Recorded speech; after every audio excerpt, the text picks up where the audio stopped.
The best teaching practices, we have the Best Teachers Award, the Best Researchers Award, and the Best Innovation Award, both for teachers and students separately. In the last 5 years, the university collaborated with numerous institutions and has signed more than 20 MOUs. Publications at Aligarh Muslim University have been enormous.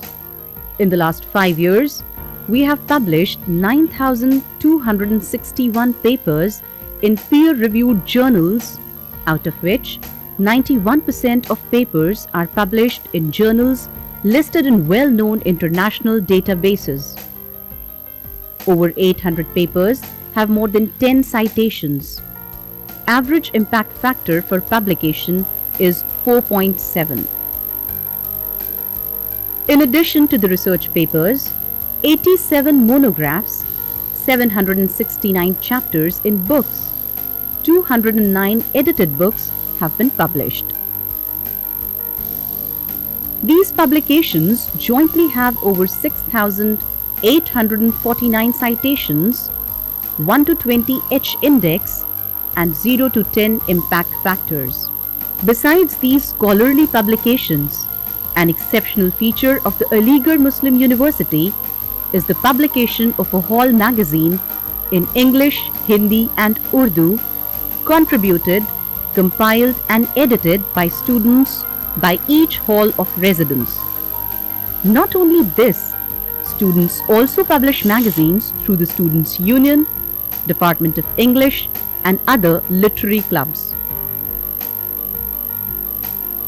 Publications like Tehzeeb-ul Akhlaq in Urdu, started by the founder, Fikru Nazar in Urdu, Nishant in Hindi, and Aligarh magazine in English and Urdu are other significant contributions that are exclusively run by teachers and students as part of the holistic development.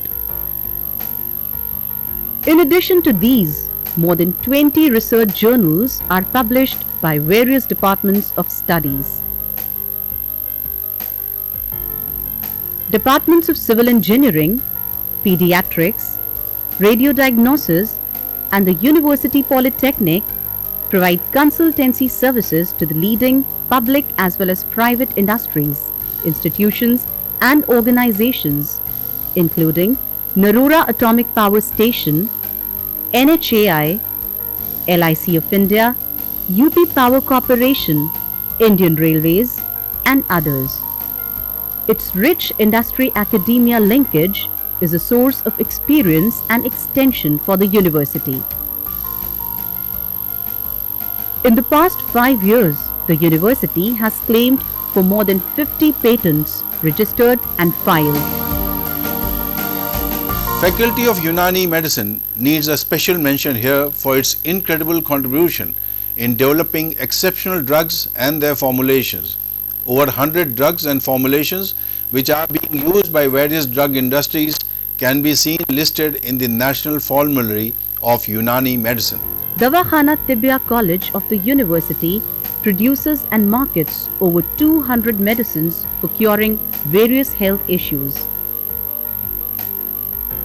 Extension and outreach services have been one of the basic missions of the Aligarh Muslim University, whereby the university adopts policies to achieve accessibility and inclusivity in order to help the deprived and the marginalized. The university in general provides admission, fees, hostel and food at exceptionally low rates in comparison to other institutions of India. Special centers at Malappuram in Kerala, Murshidabad in West Bengal, and Kishanganj in Bihar embody the outreach mission of the university, since these cater to the academic needs of some backward regions of the country. Besides, various departments in the university like Center for Adult Education, National Social Service, National Cadet Corps, Departments of Social Work, Community Medicine, Pediatrics, Gynecology, Law, Medicine, and many others have been engaged in commendable jobs in the areas of child labor, environment, health and hygiene, eradication of polio, among others, in collaboration with such agencies like UNICEF, WHO, and NGOs by organizing camps, rallies, nukkar natak, poster exhibitions, blood donation, and awareness campaigns. In the last 2 years, these bodies of the university have organized 1,142 camps, enrolling 2,12,416 persons in the neighborhood, involving 7,973 students in the dedicated duration of 4,866 hours. In addition to these, the recent introduction of the bridge course to bring madrasa students to the national mainstream of education has shown excellent results. Aligarh Muslim University is like a mini township, maintaining and extending infrastructural support to students, teachers, non-teaching staff spread over its departments, schools and colleges, hostels and residences, administrative offices, libraries, hospitals, computer center and other facilities with optimum utilization for infrastructure, conducive physical ambience and accessibility to differently abled students, among others. The campus provides learning resources to students and teachers at almost every location in the form of central library, book banks, departmental seminar libraries, reading rooms in halls of residence, besides online access to e-learning. The university also has a library accessed by users from over 70 countries. The IT requirements and maintenance at Aligarh Muslim University is run by the Computer Center. With a budget of about Rs 52 lakh allotted to the center, it takes care of the IT infrastructure. The campus is Wi-Fi and LAN enabled, apart from video conferencing facilities, smart classrooms, language and computer labs, and others. It's important to mention here that the students' mentoring is not done through spoon feeding. Rather, they learn by doing. That is, they hold the positions and responsibilities and their own teams to take care of the seminar libraries in the Department of Studies as seminar secretaries, as senior hall, senior food and others in the halls of residence, as secretaries of literary and culture clubs and as captains of different sports clubs. The University Games Committee maintains a wide range of sports facilities like playgrounds, courts, gymnasia, rinks, stadiums and clubs. Some exceptional features of the Aligarh Muslim University are riding club, skating rinks and astroturf.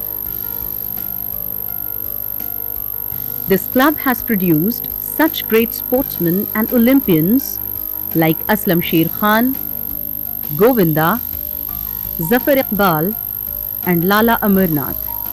I would like to mention that we pay special emphasis to women's education.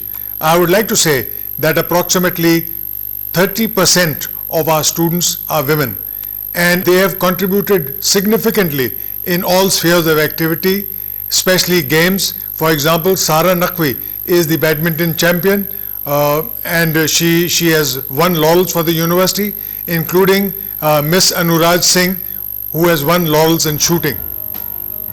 Differently abled students are also provided sports facilities. There is a cricket team for the visually challenged that has won many championships representing the state. The medical facilities on campus include Jawaharlal Nehru Medical College Hospital, apart from the Ajmal Khan Tibbiya College Hospital, and the University Health Service. In addition to this, students are also provided referral services in case of serious illness or major accident. The Cultural Education Center at Aligarh Muslim University is the hub of literary and cultural activities on the campus. It comprises various clubs like Club for Short Evening Courses, University Drama Club, Eco Club, Film Club, Fine Arts Club, Fusion, Western and Hindustani Music Clubs, Literary Club, and University Hobbies Workshop. These clubs have created literary and cultural giants such as Anubhav Sinha, Dilip Tahil, Nasiruddin Shah, Muzaffar Ali, Saeed Jafri, Jameel Khan, Javed Akhtar, Kaifi Azmi, Habib Tanveer, Uma Devi, Salim Shah, Surekha Sikri, Talat Mahmood, N. Chandra, and many more. The university provides immense attention to the placement of the students, and there's an institutionalized mechanism of placement regulated by Central Training and Placement Office. After leaving the campus, the alumni make their marks, distinctions, and identity all over the world by virtue of their training in character building and not merely as job seekers. The Aligarh Muslim University has a smooth system of governance, leadership, and management. It has its internal organizational structure regulated by its own set of acts, statutes, ordinances, and regulations. I'd like to mention that the President of India is the visitor to the university. The Governor of UP also holds the position of Rector. We also have the AMU Court, the Executive Council, and the Pro-Vice Chancellor. We have the Honorary Treasurer and different bodies which look after the administration of the university. There are different bodies that represent the staff and students and put forth the issues to the administration, such as the AMU Teachers Association, AMU Students Association, Non-Teaching Staff Association, Technical Staff Association, 4th Grade Employees Association, and the Nurses Union. These bodies have their representation in the AMU Court, Academic Council, Students Grievance Redressal Cell, and the Committee Against Sexual Harassment and for Gender Sensitization. The university has a dedicated mechanism for internal and external audit. It has an internal audit cell that regularly scrutinizes the accounts. Apart from this, the annual accounts are regularly audited by the Principal Accountant General. May I have your attention, please? May I have your attention, please? Constantly seeking innovations and best. Ladies and gentlemen, may I have your attention, please?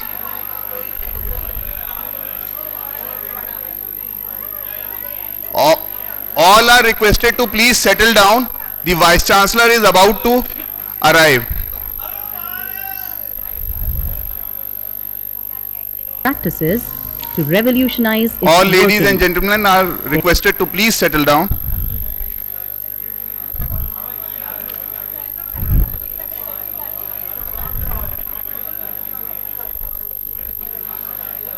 I think the first two rows are right now reserved. The first two rows, please leave them for the other dignitaries, the faculty members and the chairman of the departments. The first two rows, if you can kindly leave for now.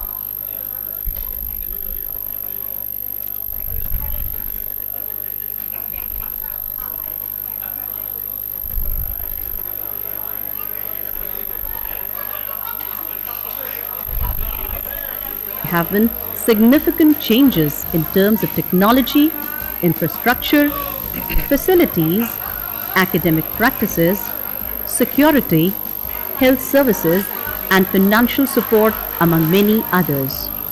Our innovative best practices in May I request the admissions, rest of the people to please examinations, settle down. dispersal of scholarships, The Vice Chancellor is salaries, about to arrive. pensions, Please settle down. energy conservation, plantation, waste management, accommodation for students and teachers, and many other are remarkable and worth observing. With its glorious past and promising present, Aligarh Muslim University is always going to remain an important pillar of strength in nation building. Hello everyone. Can we get everyone seated please? Thank you. We have chief guest arriving, so please take your seat. Thank you. Average impact factor for publication is 4.7. In addition to the research papers, 87 monographs, 769 chapters in books, 209 edited books have been published. These publications jointly have over 6,849 citations, 1 to 20 H index, and 0 to 10 impact factors. Besides these scholarly publications, an exceptional feature of the Aligarh Muslim University is the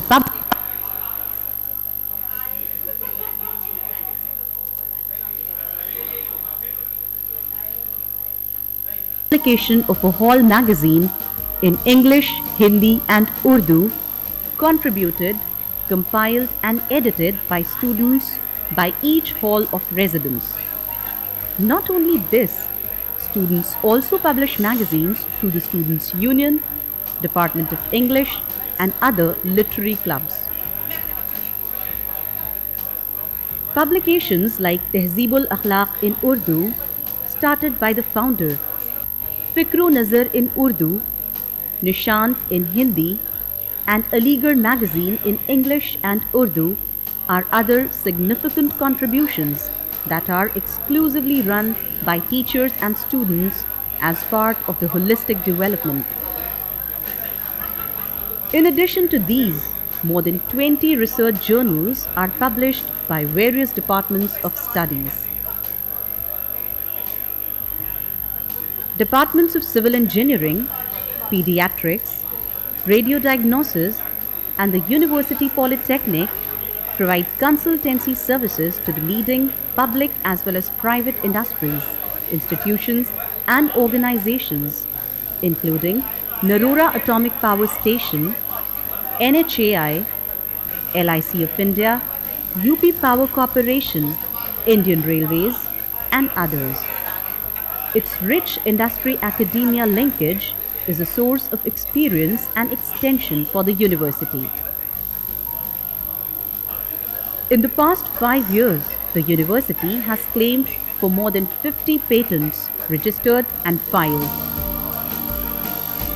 Faculty of Unani Medicine needs a special mention here for its incredible contribution in developing exceptional drugs and their formulations. Over 100 drugs and formulations which are being used by various drug industries can be seen listed in the National Formulary of Unani Medicine. Dawakhana Tibbiya College of the university produces and markets over 200 medicines for curing various health issues. Extension and outreach services have been one of the basic missions of the Aligarh Muslim University, whereby the university adopts policies to achieve accessibility and inclusivity in order to help the deprived and the marginalized. The university in general provides admission, fees, hostel and food at exceptionally low rates in comparison to other institutions of India. Special centers at Malappuram in Kerala, Murshidabad in West Bengal, and Kishanganj in Bihar embody the outreach mission of the university, since these cater to the academic needs of some backward regions of the country. Besides, various departments in the university like Center for Adult Education, National Social Service, National Cadet Corps, Departments of Social Work, Community Medicine, Pediatrics, gynecology, law, medicine, and many others have been engaged in commendable jobs in the areas of child labor, environment, health and hygiene, eradication of polio, among others, in collaboration with such agencies like UNICEF, WHO, and NGOs by organizing camps, rallies, nukkar natak, poster exhibitions, blood donation, and awareness campaigns. In the last 2 years, these bodies of the university have organized 1,142 camps, enrolling 2,12,416 persons in the neighborhood, involving 7,973 students in the dedicated duration of 4,866 hours. In addition to these, the recent introduction of the bridge course to bring madrasa students to the national mainstream of education has shown excellent results. Aligarh Muslim University is like a mini township, maintaining and extending infrastructural support to students, teachers, non-teaching staff spread over its departments, schools and colleges, hostels and residences, administrative offices, libraries, hospitals, computer center and other facilities with optimum utilization for infrastructure, conducive physical ambience and accessibility to differently abled students, among others. The campus provides learning resources to students and teachers at almost every location in the form of central library, book banks, departmental seminar libraries, reading rooms in halls of residence, besides online access to e-learning. The university also has a library accessed by users from over 70 countries. The IT requirements and maintenance at Aligarh Muslim University is run by the Computer Center.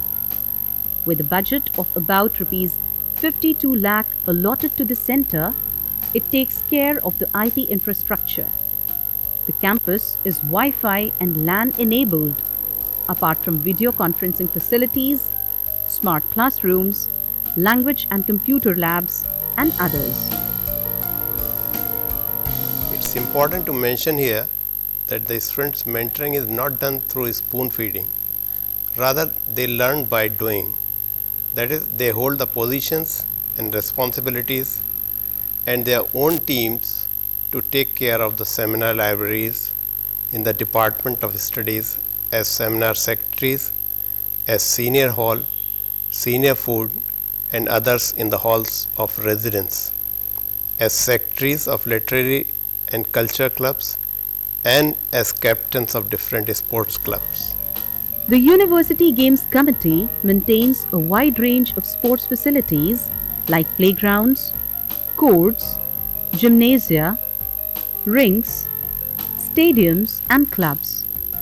Some exceptional features of the Aligarh Muslim University are riding club, skating rinks and astroturf.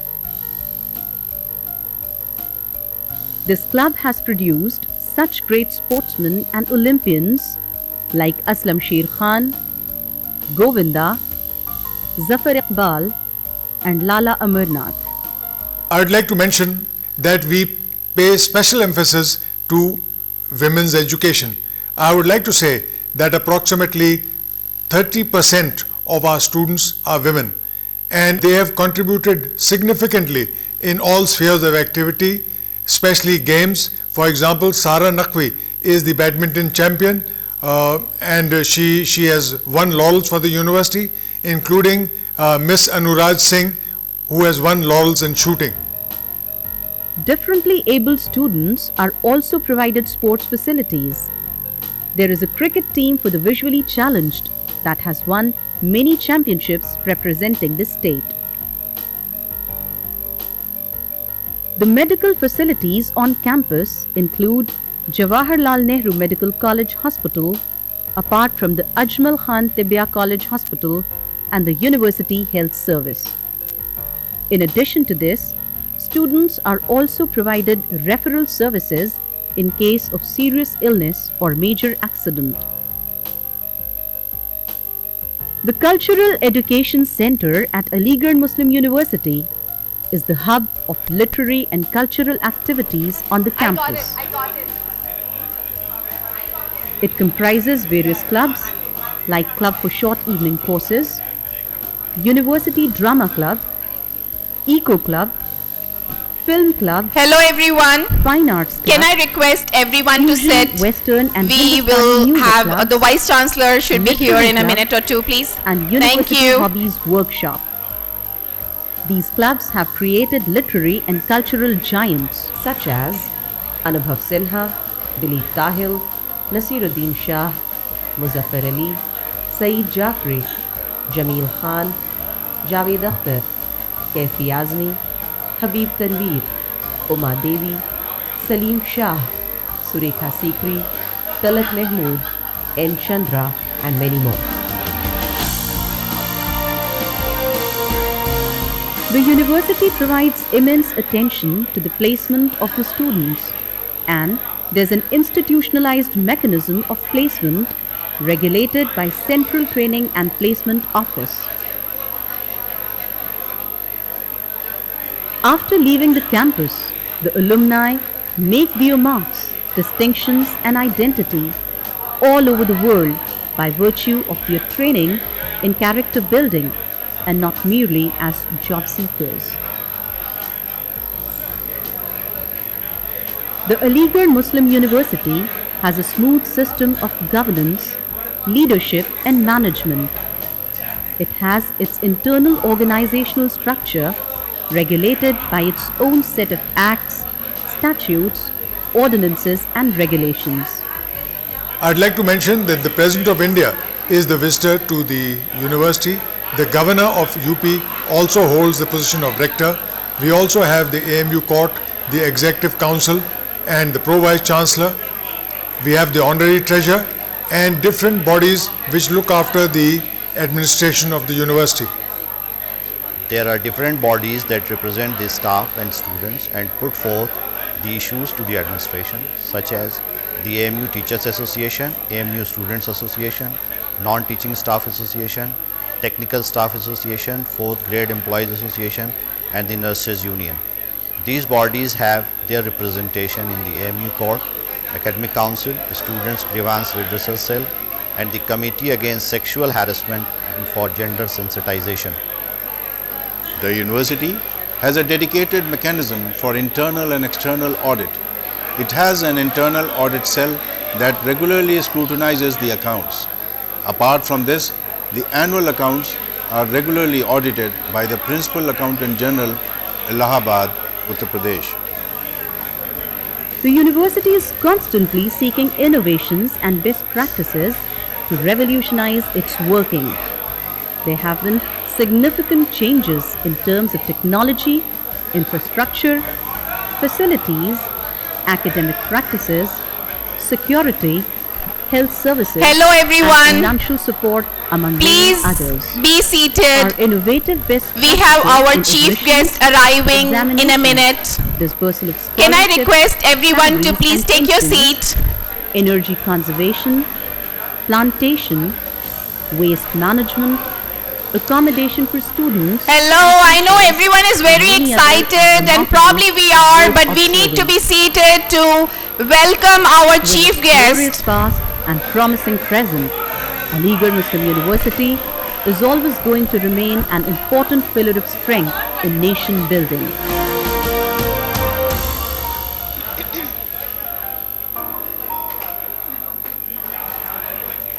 Before becoming a university, on 14 September 1920, the university was established as Madrasatul Uloom in 1875, which later became Mohammedan Anglo-Oriental College in 1877.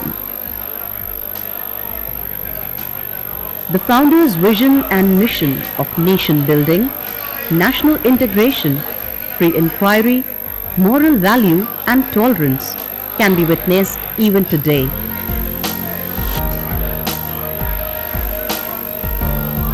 By virtue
Gymnasia, rinks, stadiums and clubs.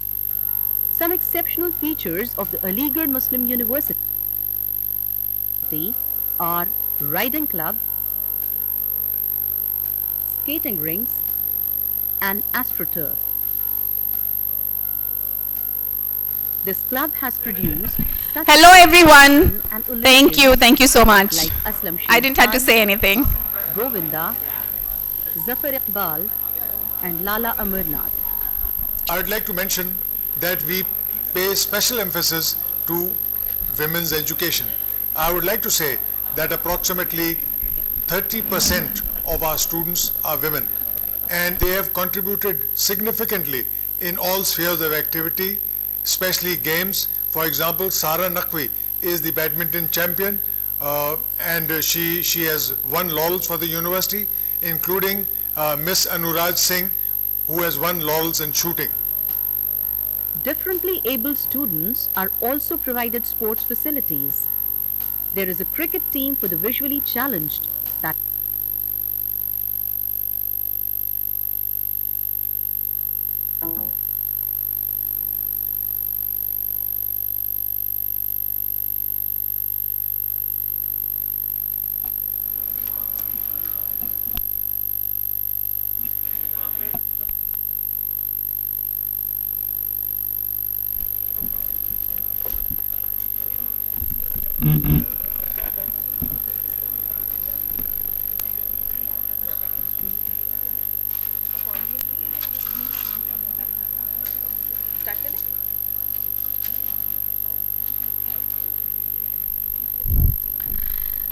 Hello, good morning, namaste, adab. May I request permission from our esteemed guest to start our Silver Jubilee event? Thank you so much. And a very small request and a reminder that please put your mobile phones on silent. Thank you so much on that. Now let's welcome Mr. Abdullah Lakshar to start the prayer.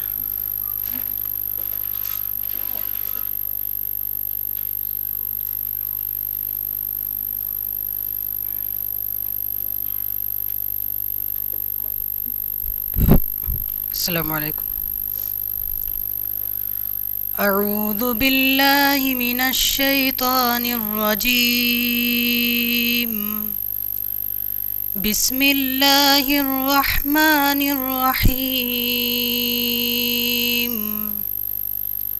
والضحى والليل إذا سجى ما ودعك ربك وما قلى وللآخرة خير لك من الأولى ولسوف يعطيك ربك فترضى ألم يجدك يتيما فآوى ووجدك ضالا فهدى ووجدك عائلا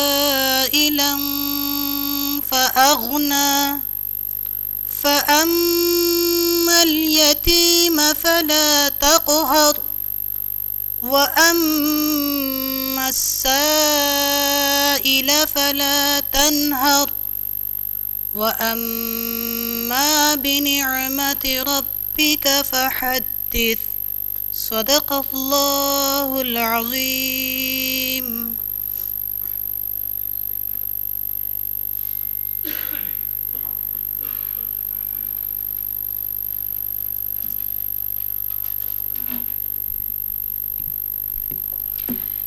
It's hard to believe that 25 silver years have passed and we all are here to celebrate event which has made us what we are today. At this moment, I can't resist to share a story that how all this started. 2 years back, 3 besties, myself, Ruchita, Nipin, we were in a small apartment in New York, and there we realized that we are going to complete 25 years pretty soon. So that small conversation was taken upon by our hardworking, dedicated Silver Jubilee committee members, and look how they have changed this small conversation into such a wonderful, great event. The cheers and laugh are flying. The balloons are ready for release.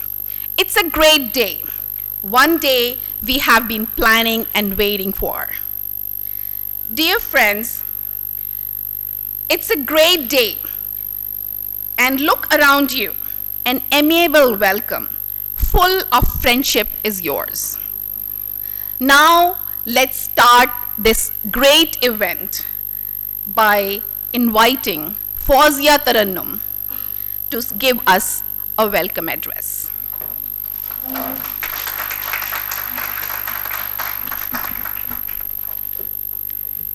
Thank you very much, Babita. Assalamu alaikum and namaskar to all of you. Honorable Vice Chancellor General Zamiruddin Shah, Mrs. Sabiha Simi Shah, Professor Muhammad Idris, Professor Sufyan Beg, distinguished guests, students, and my dear friends. As I stand before you this morning, memories of those wonderful years are just flashing by. I'm sure all my batchmates present here will distinctly recall the anxiety we felt while waiting in this very hall for the final interview in August 1987.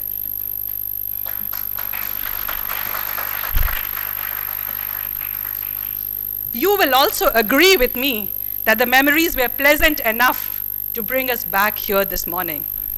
The idea of organizing this reunion function germinated about 2 years ago as a random thought on a WhatsApp group of the batch. And what followed next can best be described in the famous sher by Majru Sultanpuri. मैं अकेला ही चला था जानिबे मंजिल मगर लोग साथ आते गए और कारवां बनता गया. In June last year, the first meeting was organized in Delhi with 11 members. Sounds auspicious. Huh? wherein the agenda for the Silver Jubilee was deliberated upon. The idea gained traction over the months, and by December 2015, we were ready with the blueprint of the event. Due to our dedicated WhatsApp warriors, we were able to attract more and more batchmates to join the bandwagon. In fact, the government's demonetization drive also played a part, as some of our batchmates joined the group only on the condition that their contribution would be accepted in old currency.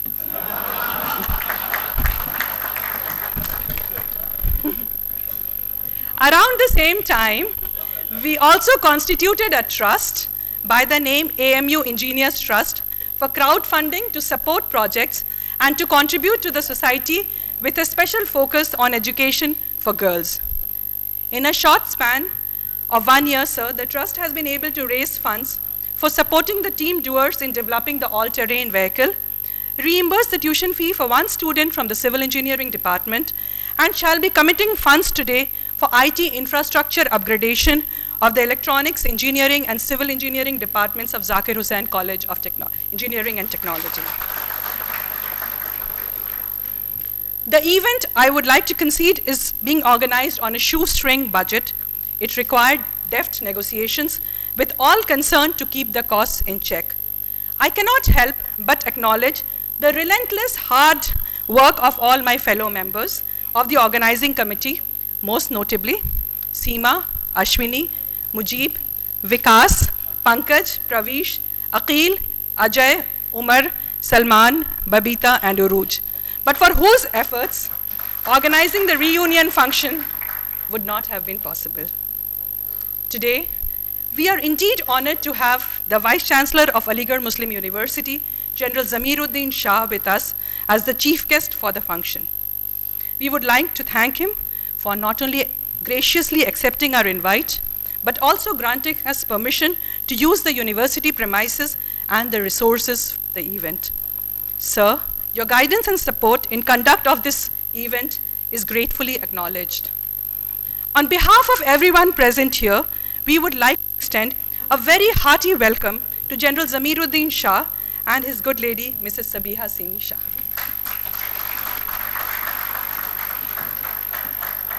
We are also privileged to have the Dean, Zakir Hussain College of Engineering and Technology, Professor Muhammad Idris, with us. We would like to thank him for joining us despite his busy schedule and would like to extend a very warm welcome to him.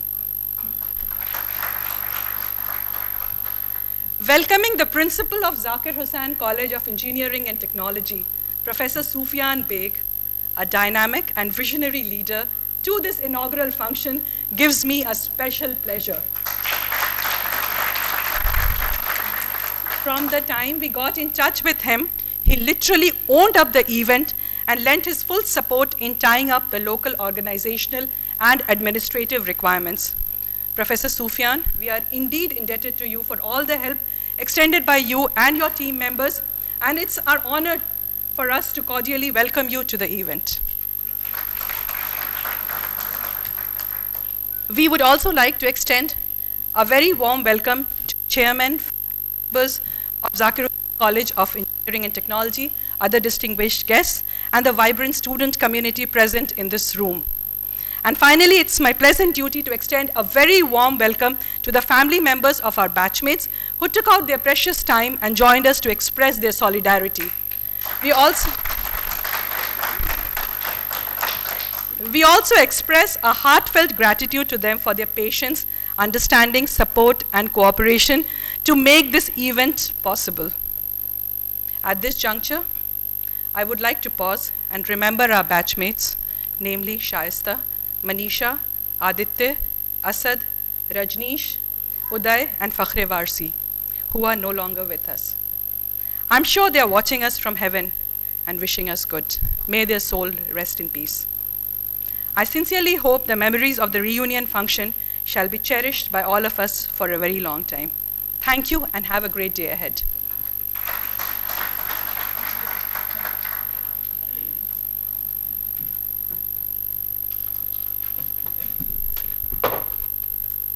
Thank you, Fawzia.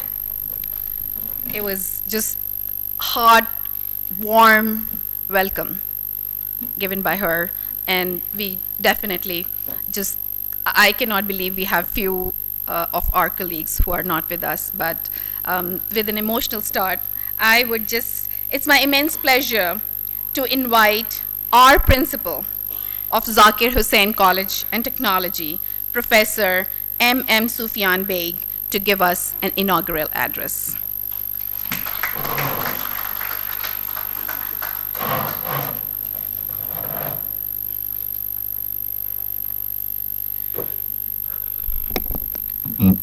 Assalamu alaikum and a very good morning to all of you. We heartily welcome all the old boys and old girls, I'm sorry, young girls.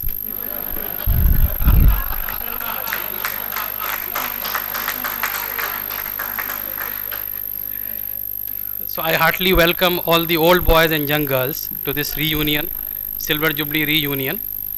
And it also is very heartening to see some of you is still fond of acquiring the back benches rather than coming in the front. As the principal, it was my duty to facilitate all the things over here.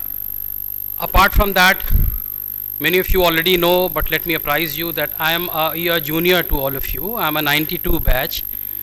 So I had to do all this, otherwise I was in a danger of Murga Bano.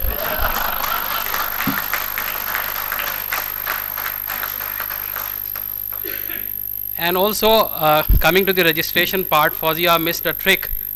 When old currency notes were being accepted, the registration fee should have gone up.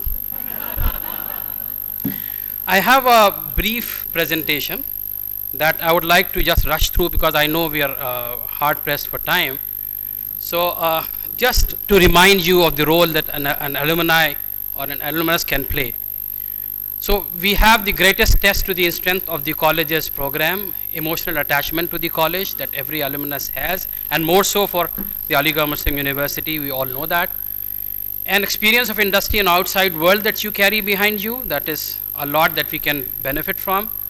A better understanding of college's needs and requirements, because you had been here, a part of the system at least for 4 years, if not more.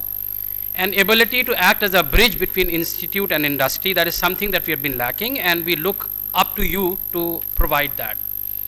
And every great university has a strong, well-connected alumni network, so we are also aspiring to be one of them. Tracing of old friends and fellow alumni, that is one part of it. Then to replicate the support which was provided to you when you were students, so you have to continue the same spirit. By helping the institution become bigger, stronger, and more successful, you're also enhancing the value of your own degree qualifications that you had 25 years back. And we all know that AMU is not just an institution, it's a mission started by Sir Syed Ahmad Khan, our founder.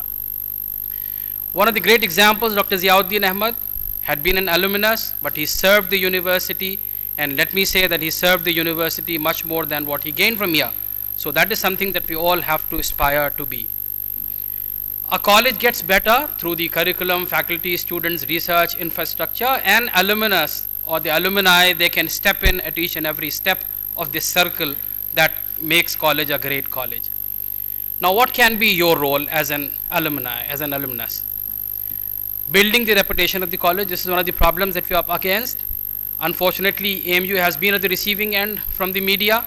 So many small incidents of the university are blown out of proportions. That is when we want you not only to defend us, but also to portray us in a better spirit. So that bad illusion and reputation and public opinion needs to be contended for the sake of truth and correctness. And moreover, geographically, the location of Aligarh isn't very good in terms of reach. Many companies, they are reluctant to come to Aligarh, whereas universities of lesser stature receive better companies being in Delhi. That I had also an experience of. So that is the reach problem that we have to overcome through our alumni base. The companies become uninterested in our students. Many good companies are not able to make it to Aligarh just because of that. The undervalued ratings and rankings that we might get, we could have gone much higher, although we are at the number 2 as far as the universities are concerned, but still we could have gone much higher had we been able to overcome these things. Many good students opt for other colleges. That has been a trend, unfortunately. In our times, AMU used to be number one as far as the choice was concerned, but lately it has been drifted. I was the provost of the Suleiman Halls. I have experienced that many students leave and go out to other universities after having acquired admission here. So that is also one unfortunate part. The role that you might play, that you are the international ambassador of the university. You can use your position and stature in building the reputation. You can generate invaluable word of mouth marketing for us, and you can bring more companies for recruitment. I have to hurry, I'm sorry. You have to help us in research by getting us funds from the industry. Many funding agencies, we are receiving funds from them for the modern laboratory equipment. The research work could be sponsored.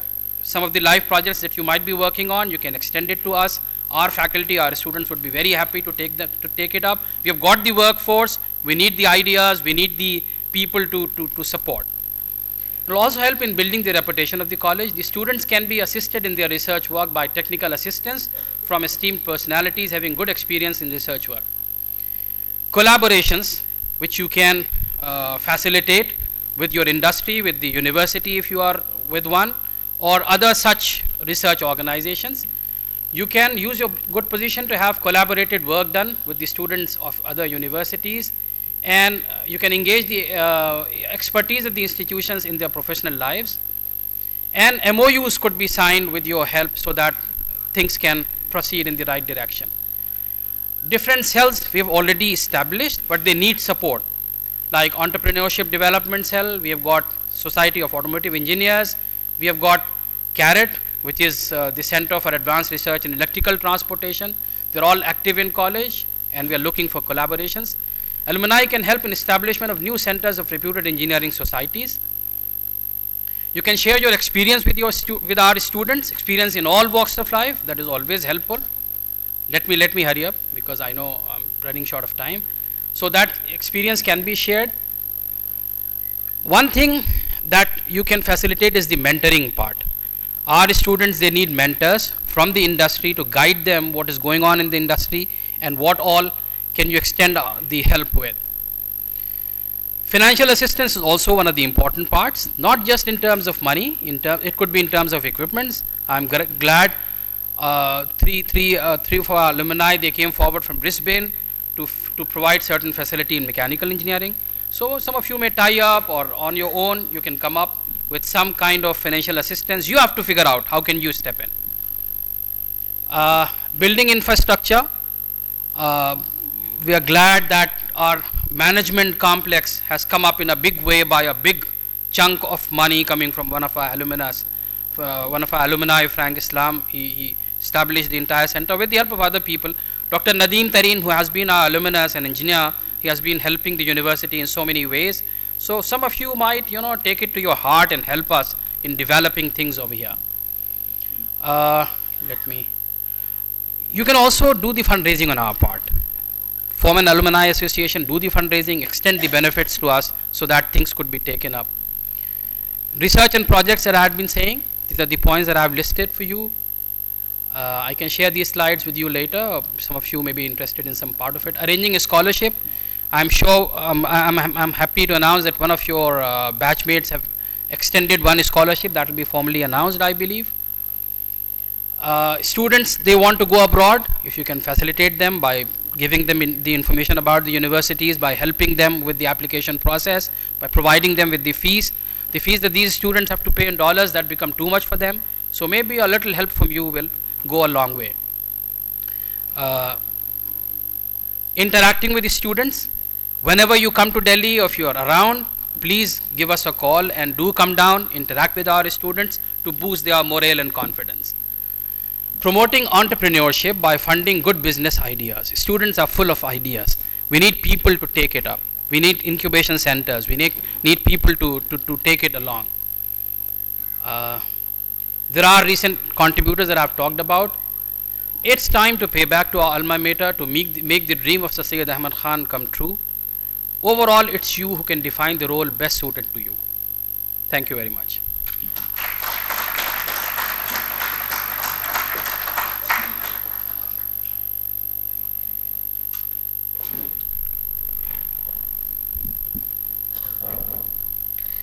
Thank you. Thank you, sir, for enlightening us with your kind words of wisdom.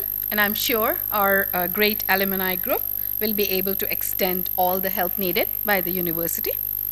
Another reminder for the mobile phones, if we can put them on silent, please.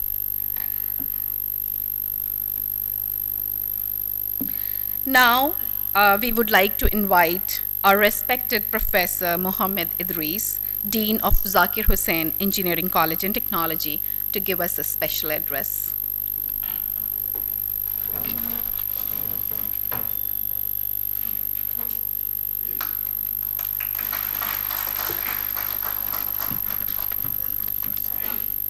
बिस्मिल्लाहिर्रहमानिर्रहीम। नक्श हैं सब ना तमाम खूने जिगर के बग़ैर, नग़्मा है सौदाए ख़ाम खूने जिगर के बग़ैर। It's okay? Audible? Honorable Vice Chancellor, Lefty. नक्श हैं सब ना तमाम खूने जिगर के बग़ैर, नग़्मा है सौदाए ख़ाम खूने जिगर के बग़ैर. This is in continuation of what Professor Sufyan Beg has just mentioned about the role of the alumni. So this is why I wanted to quote this share. The Honorable Vice Chancellor, Lieutenant General Retired Zamiruddin Shah Sahab, Mrs. Sabiha Simi Shah Sahiba, Ms. Babita Bhargav, Seema Kumar Singh, SM Uruj Athar, our respected Principal Professor M.M. Sufyan Beg, the alumni of 1991 batch, the pass outs, their spouses and the lovely children, dignitaries on the dais and off the dais, my dear colleagues, ladies and gentlemen, Assalamu alaikum wa rahmatullahi wa barakatuh, and a very good, pleasant good morning. When I was asked to speak on the alumni of 1987-91 batch of ZHCET College of Engineering and Technology, I was incredibly moved going down the memory lane of my own reunion of 75 class. So, in fact, my bachelor's is 72. 75, I had another degree. But at the same time, I got nervous, realizing a daunting task of speaking before a gathering of accomplished professionals who have assembled here to celebrate silver jubilee of their success story. I extend my heartiest welcome to all of you. Today, I stand before you as the Dean who has just been in the office for 17 days only and is still in its infancy, trying to learn how to speak and what to say as a Dean. I hope you would bear with me. Friends, I understand each one of you must be nostalgic at this moment when you are sitting in this magnificent assembly hall, which has been renovated since you left. You must have seen a different look. Your emotions must be running very high, recreating the gone past in front of your families. Introducing your family, especially the children, to your college, dear friends, the classrooms, and the teachers is extremely exhilarating. They look here, I was studying, these were the rooms I came for interview as it was mentioned just now. To me, the reunion is synonymous to longing or reminiscence or nostalgia. It is natural because you are visiting your alma mater, the Aligarh Muslim University. Alma mater, as you know, is a Latin word which means nourishing or kind. So you may also can call that is a nourishing or fostering mother. So look what is the name given to the college in which you had studied. So suggesting that the college provides intellectual nourishment to the students, and that is what we all have achieved. What is so nostalgic about this homecoming? It is the smell of the soil, those tender moments of love and joy, those hot moments of arguments, that variety of teachers having their own teaching styles, those sweet dreams of future, some shared with classmates and friends, and some untold stories which only four walls of this campus know. Who could not be nostalgic about all this? I hope the Silver Jubilee reunion will be a very special and memorable get together. It is a universal fact that everyone feels emotionally attached to two things. One, the place where he or she is born, and the place or the school or the college, the university or the institution where he or she studies. The first event, your birth, has brought you into this world, and of course this was not in your hand. The second event, when you are ready to enter into a school of learning, is chosen by your parents, and of course with Allah's will, in the best possible way according to your potential and resources. During this period, you and your course of life are guarded by two centers, at home by your parents and outside by your learned teachers. Like a caring mother, the alma mater does not differentiate and provides equal opportunities to you all. But still there are not always success stories. There are some failures too. Intelligent people create their own stories. However, even those who lack in some sense but prove themselves diligent and focused on their studies also ride the ladder of success.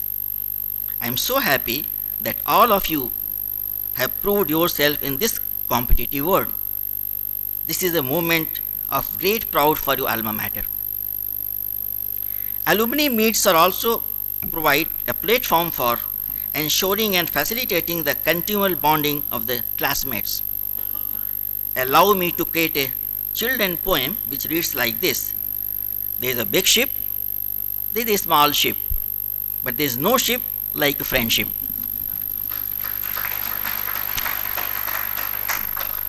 Having said that, it is also time for reflection. Remember, what you are today, you owe it all to our alma mater. You have gained so much from here. So many have labored hard work for you to benefit from. Shouldn't you carry on with this legacy for future generation?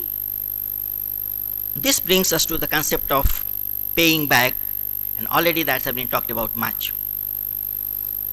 However, one can invent his own way to pay back to the alma mater and the younger generation over there. Many of the things I already mentioned in the PowerPoint presentation by my respected Principal Professor M.M. Sufyan Beg. I will not go again into them. Many of our alumni are doing very well, as had been quoted, like Engineer Nadeem Tareem. Last year, one of our graduates, I don't remember the exact year, probably 93 batch, who is now well settled in Canada, is the Dean of the Faculty. He gave a very motivating lecture just only this summer. I think it was March or April. And by August, he took three students from here, two for PhD and one for masters. And all the two have gone, the one is ready to fly. So this has kind of contribution is being made. There are many reputed institutions, I will not name them, and the alumni are doing, pretty high things. I remember in one of the alumni meet when I was present, not here of course, one person gave $1 million in the name of his mother to create 2 professor chairs of mechanical engineering and a scholarship to students. It was all from his personal pocket. A batch of students of a particular class, like 72 or 75 or 91 like yours, created a full convention center consisting of lecture halls, the residential rooms, etc., and many other things which are required for a complete convention center. One can create high-class laboratories. I remember one of the universities in Bombay, a very prestigious university, and a very big analytical laboratory center costing about 75 crores is done by just one individual of this country, not from US. And that is a big help to the college, the university. And lastly, I feel emotional when I mention that in very same reunion, one professor who is now in IT Madras, he mentioned that one of the classmates of 75 batch had suffered some loss in his industry. I don't remember exactly what that loss was. And what they did, they immediately contributed 2 crore rupees, and they said this is our reunion gift to our classmate. Finally, just I've been given a time. Lastly, would always be an ambassador to the word from your alma mater. I seek your suggestion emanating from your professional and administrative experience. Your valuable suggestions would certainly make our alma mater stand amongst the best institutions in the world, especially in this time of advanced technology. Once again, I wish to welcome you all to the Silver Jubilee reunion of class of 91. Welcome back home. All the best to all of you, and thank you all. Wassalamu alaikum warahmatullahi wabarakatuh. Thank you.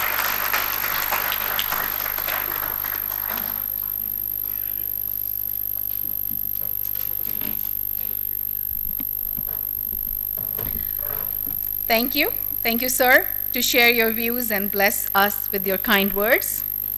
Now, just wanted to let you know that as our principal, Professor Sufyan Beg announced, we just wanted to inform you that Mr. Soni Saran Singh has instituted a scholarship of 1 lakh rupees.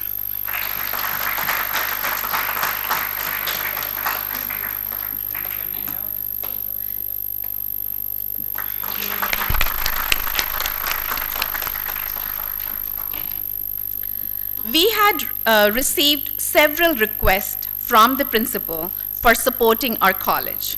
We chose 2 projects, and we are happy to announce that we are contributing 9.5 lakh rupees for these. I would request Fauzia Tarannum, Seema Kumar Singh, Ashwini Sharma to hand over this check to the principal, Professor Sufyan Beg. Vice Chancellor, sorry. Hello. तुमने Vice Chancellor लिखा है. Sorry.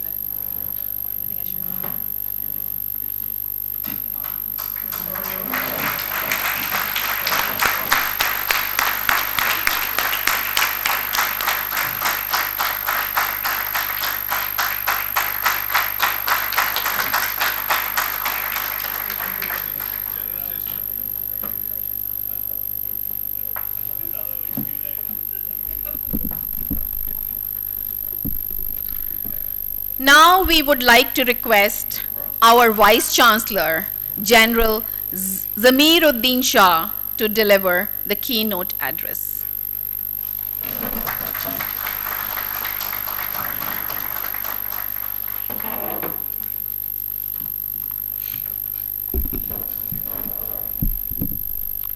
Assalamu alaikum. Jai Hind. Dean, Principal, Mrs. Bhavita Bhargav, Mrs. Fauzia Tarannum, Captain Uru Jathar, Mrs. Seema Kumar, and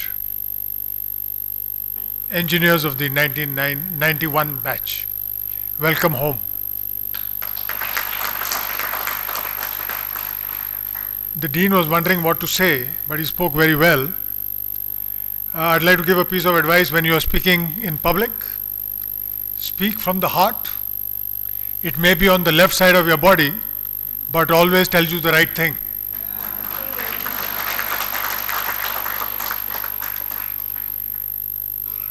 Charlie Chaplin, just there was his birth anniversary recently, and I'm a great admirer. I studied Charlie Chaplin. He was not only a great actor, but he was a great human being.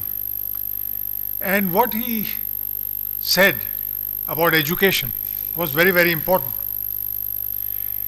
He said, educate the young, not to be rich. Educate them to be happy. I'll repeat, educate them not to be rich, educate them to be happy. So that when they grow up, they know the value of things and not its price. So your coming here is for us priceless. We are very, very grateful that you have decided to come to your alma mater, and we want you to relive those happy 4 years. Were there some who spent a little more?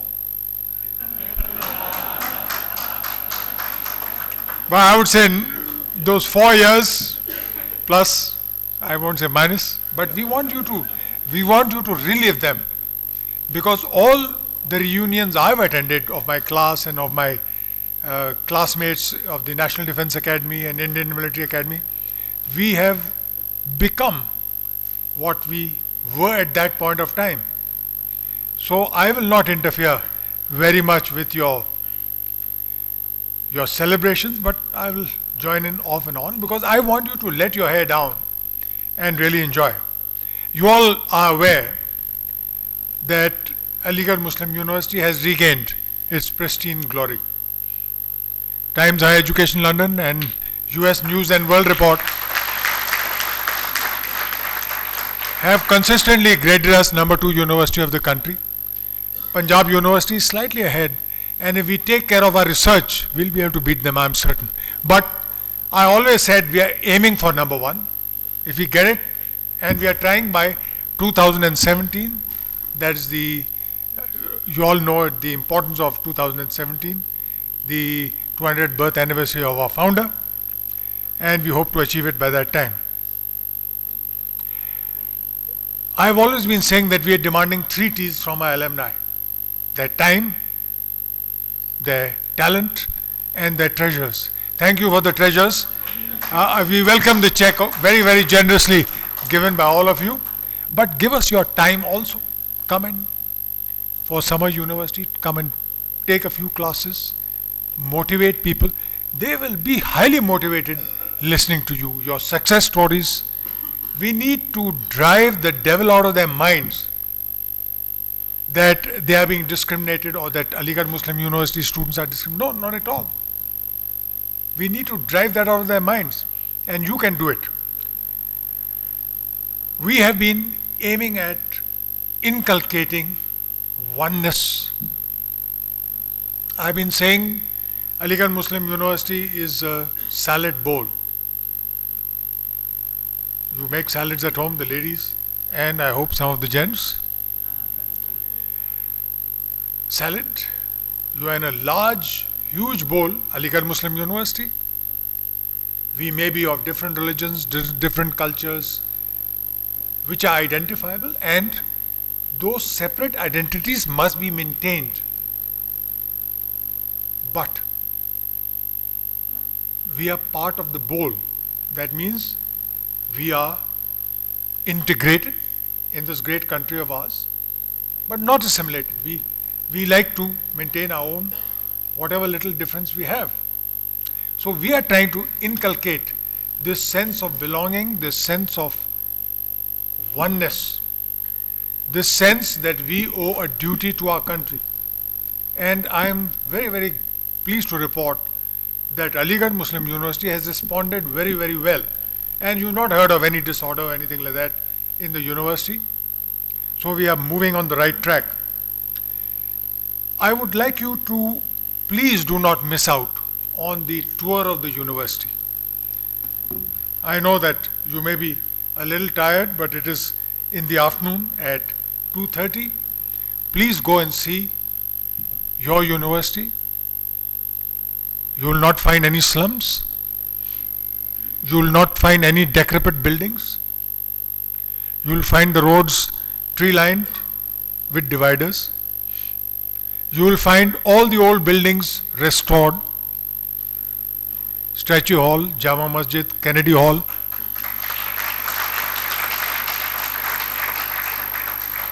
You'll find the smart classrooms, 15 or 16 we aim to have. No, not 15, 16, 46. 15 or 16 is by alumni from America. We want to modernize the way teaching is done at AMU. The old days of blackboard and chalk, yes, presence of a teacher are essential, but we need to harness information technology. What we are ultimately aiming at is that the teacher puts his or her lecture for the day 1 day in advance, so that students can study it, and then the next day when the class is there, it is only an interactive session and not teaching by rote. We want to switch over to modern methods of education. We have 10 schools. We are one of the 2 universities in the country who have the privilege of having schools. Banaras Hindu University has got 1 school, we've got 10 of them. And those 10 schools are the feeder institutions of this university. So we are giving a lot of stress. I mean, I wish I had paid more attention during my first year. I only started paying attention to the schools in my 3rd year. It was a little late, but never too late. We want to modernize our schools so that the raw product that comes to join Aligarh Muslim University is fully equipped for a modern education. The stress on information technology. We need to harness information technology, and that is why you will be glad to know that we have started information communication training from class 1 in all our schools. Earlier it was from class 6, but no, we says we should start it from class 1, because this is going to be the ultimate weapon. The information technology, if you have it in you, well and good. If you don't, you'll be left out. Just like in the old days, if you didn't know how to read and write, you were left out. No, now it is information technology. There is a little tendency amongst students of Aligarh Muslim University to hang on to Aligarh.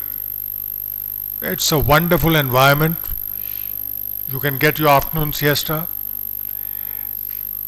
We want our students to realize the value of going and seeing the world. And you all, in your interaction with the students, encourage them to move out. Move out from Aligarh Muslim University. You imbibe the best traditions, now go. But after some years, after you've imbibed something of value, come back to the university and repay what the university has done for you. I'm very, very proud and glad to tell you that our alumni are paying back. This was an appeal made by me when I came as the Vice Chancellor. The 3 T's, I kept repeating: time, talent, treasures. And I'm glad to say that grants oblique in kind worth about 30 crores have poured into the university. 30 crores is not a small sum. The AMU Engineers Trust, we have great hopes in what this body which you have just created. I think it's of interest. I noted it down. And all I can say is welcome home and have a lovely time. God bless you.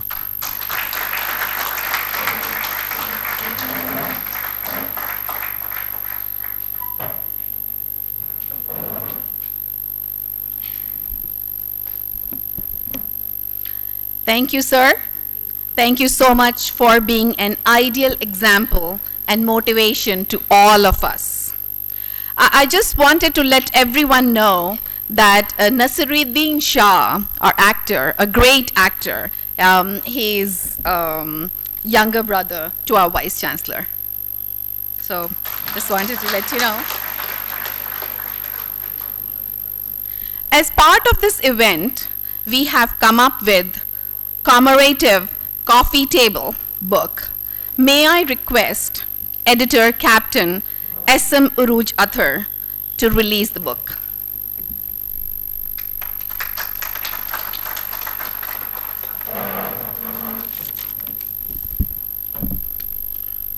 Thank you, Babita. It's the Vice Chancellor who's going to release the book. Thank you very much. Assalamu alaikum, namaskar, and a very good morning to all of you. I'm sure the Vice Chancellor, sir, will agree with me that we in the armed forces are very strong believers in maintaining and preserving traditions. And one of the many methods used to maintain traditions is to document them for posterity.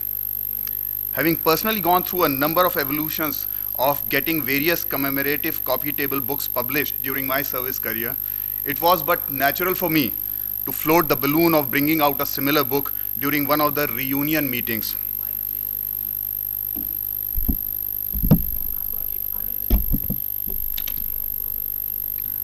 I was comfortable in the fact that I was safely away from the place of action, that is, I was posted at Kochi at that point in time. And I thought, I will have nothing to do with the publishing of the coffee table book other than to float that idea. I couldn't have been more wrong. By March this year, I was transferred back to Delhi, and by April, I was assigned the task of bringing out the coffee table book. I sat over the job for quite some time before the President SJ organizing team read out the riot act to me. Left with no choice, I dutifully made out a detailed email requesting for personal details that were to be included in this edition. The response was spectacularly underwhelming.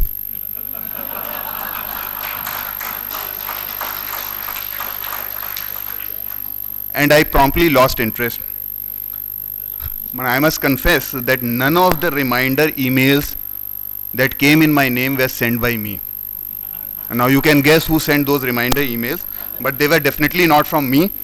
And then Mujibur Rahman, Seema and Fauzia really unleashed a blitzkrieg of reminder emails, coaxing the very reluctant batchmates of mine to start posting their personal details. Thereafter, once we had received a respectable number of personal profiles, we started on to the hard work, and that also, I must confess, was mostly from President SJ. Midnight oil was burnt in writing the articles, formatting the information, sitting with a DTP composer, and finally giving it the shape of a book. Once the composing part was over, working on a tight budget, the negotiations with the printer started. But it's been a labor of love. To cut a very long story short, the coffee table book that has finally come out is, I feel, worthy of this occasion. And some of our batchmates are sure to regret not having sent their personal profiles and photographs, because the book surely is a collector's item. May I now request Vice Chancellor Sir to kindly release the coffee table book titled Reflections. All participating batchmates may later collect your individual copies from the registration tables during one of the breaks against signed receipts. Thank you very much.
Thank you, Ruj.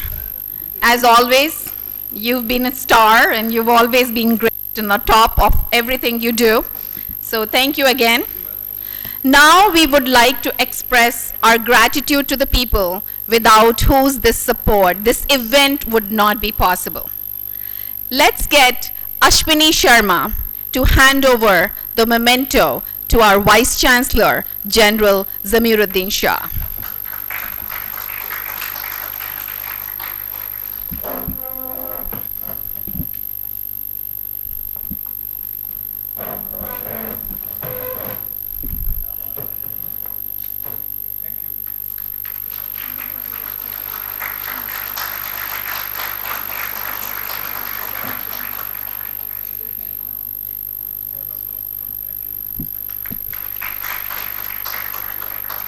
Next, we would like to invite Mr. Mujib ur Rahman to hand over the memento to our principal, Professor M.M. Sufyan Beg.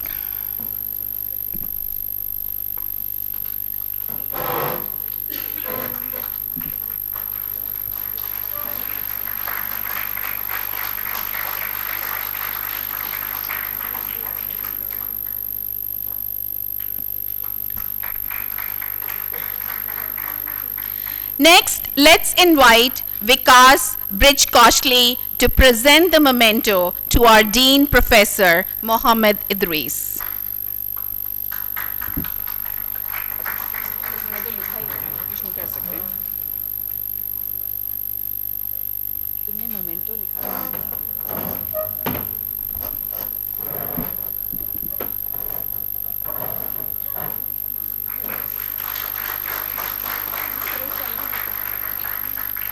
Next, I would like to invite Salman Siddiqui.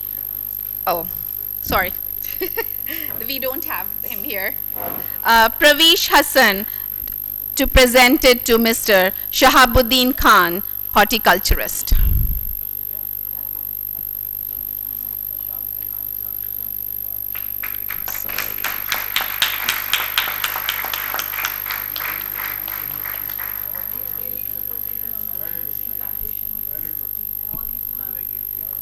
Yes, good.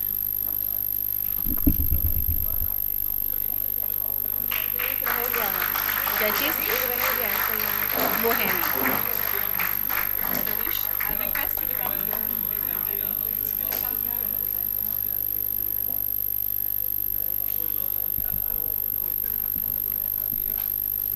Is he here? Is he here? नहीं? Okay. नहीं आया। We have gifts for our other guests from our college as well. May we request them to collect it while leaving the hall. Now let's invite our dynamic and happening Seema Kumar Singh to address vote of thanks.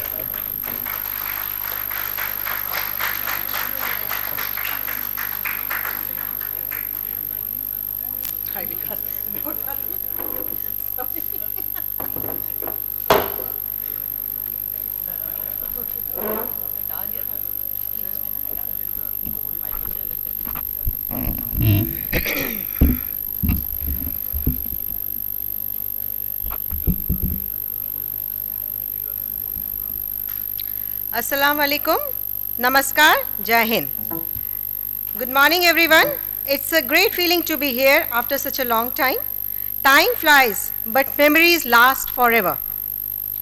Respected General Zamiruddin Shah, Mrs. Sabiha Simi Shah, Professor M.M. Sufyan Beg, Professor Mohammed Idris, Chairman of various departments, faculty members, family members and my batchmates. I feel privileged and honored to have been given the opportunity for extending the vote of thanks at this event. On behalf of everyone present here, I would like to extend my heartfelt gratitude to General Zamiruddin Shah, Vice Chancellor AMU, for gracing the inaugural ceremony and sharing the vision of university with all of us. Thank you very much, sir, for your kind support, encouragement, and guidance.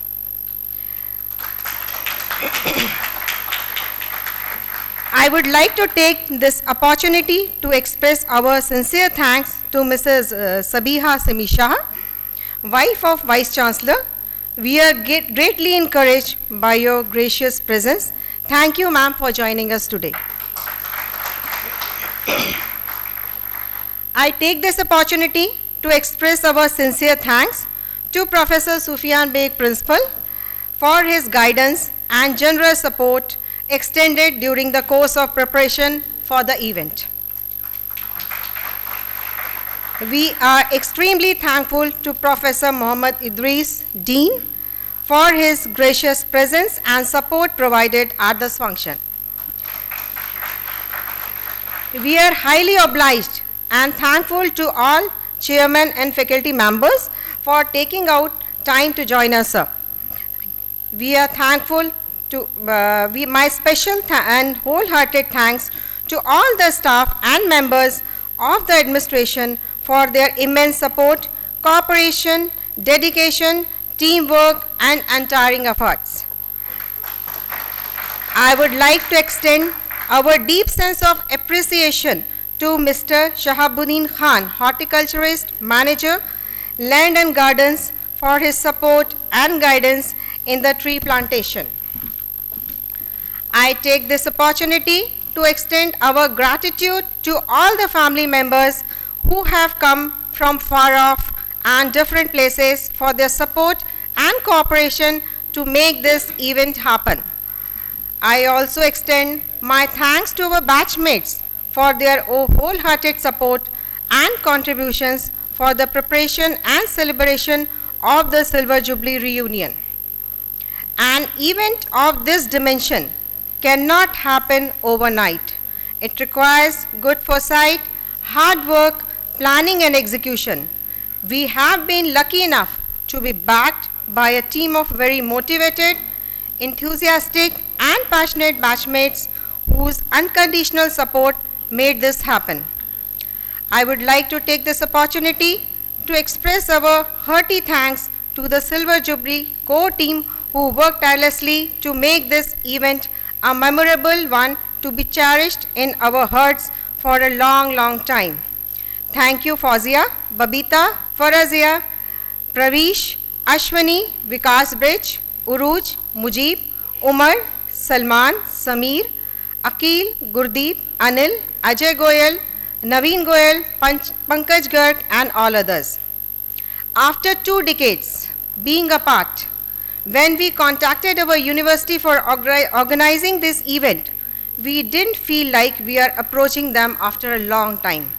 Their warm welcome and spirited support reminded me of my favorite lines. Yeh mera chaman hai mera chaman, main apne chaman ka bulbul hoon. This is my garden, mine own garden, and I am its bulbul. It's really true. I thank you all for joining this event, and your presence has made this occasion an event that we all will never forget in our lives. Shukriya.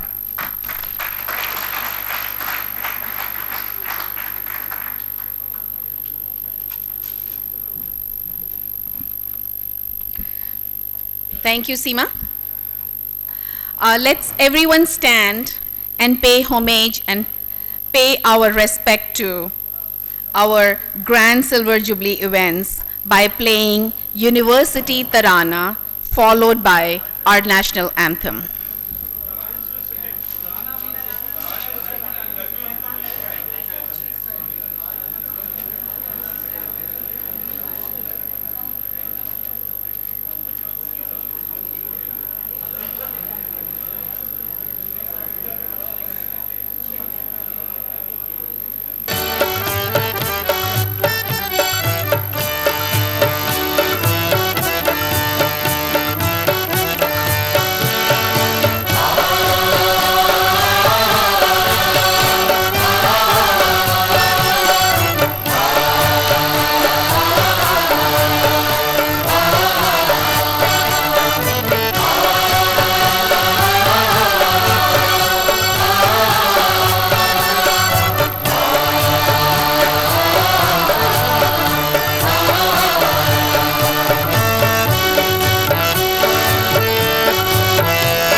गण मन अधिनायक जय हे भारत भाग्य विधाता पंजाब सिंध गुजरात मराठा द्राविड़ उत्कल बंग विंध्य हिमाचल यमुना गंगा उज्ज्वल जलधि तरंग तव शुभ नामे जागे तव शुभ आशीष मांगे गाहे तव जय गाथा जन गण मंगलदायक जय हे भारत भाग्य विधाता जय हे जय हे जय हे जय जय जय जय हे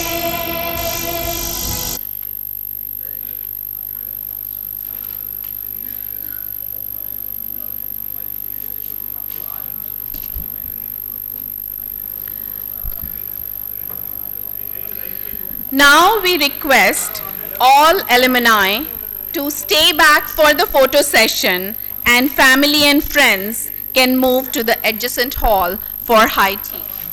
There is one more announcement. We shall request the Vice Chancellor Sir and the First Lady that before they leave the inaugural tree plantation, before they're leaving the premise, they'll be doing that. So just wanted to let everyone know. Thank you. Thank you so much.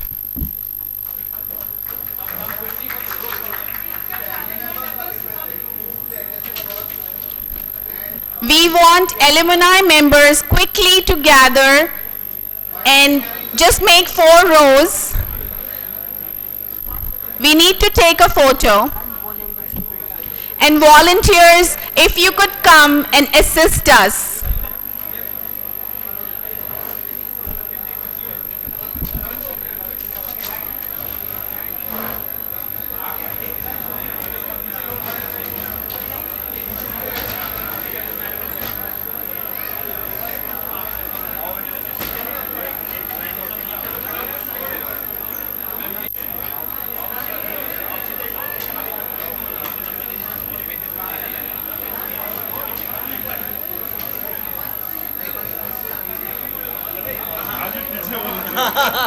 आ जाओ पीछे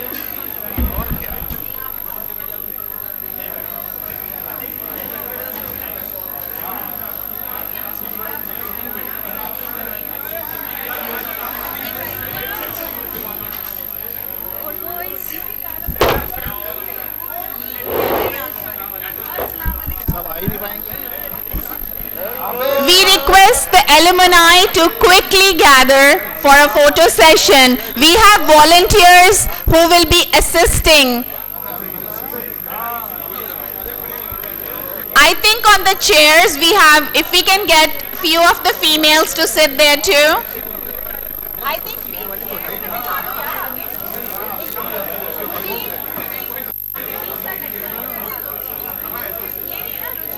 अबे सब आएंगे कहाँ से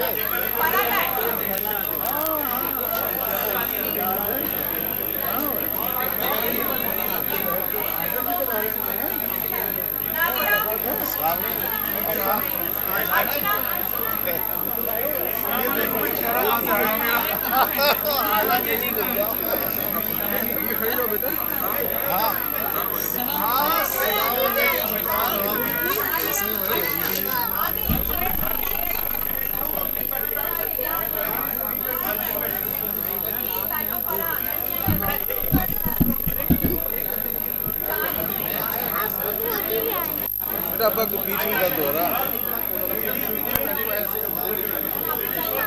नहीं आ पाएंगे भाई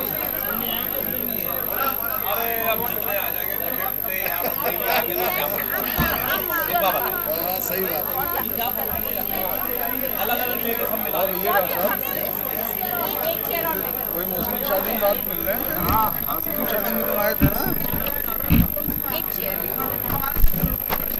गाइस इधर इधर इधर हाँ इसको पीछे कर दो इसको पीछे कर दो ओ हाय योगी हाउ आर यू बहुत खूबसूरत लग रही है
हेलो चलने लगा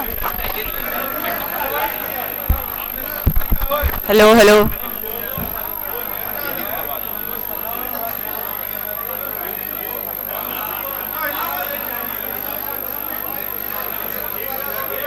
Hello everyone. Please proceed for high tea. I request everyone to proceed for high tea, please.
Hello? Hello? It's coming?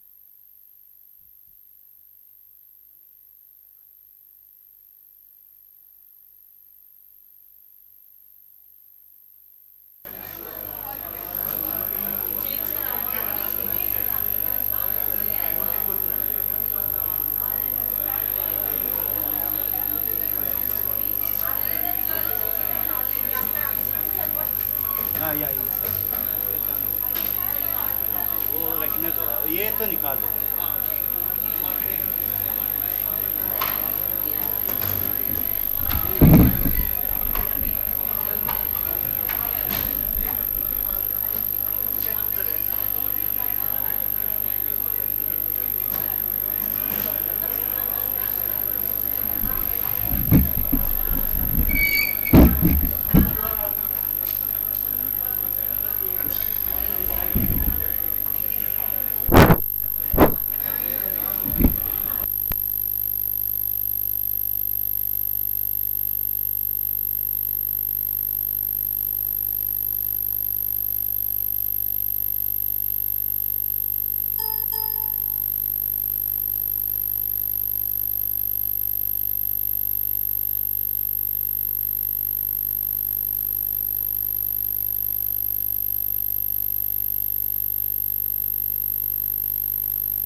Hello.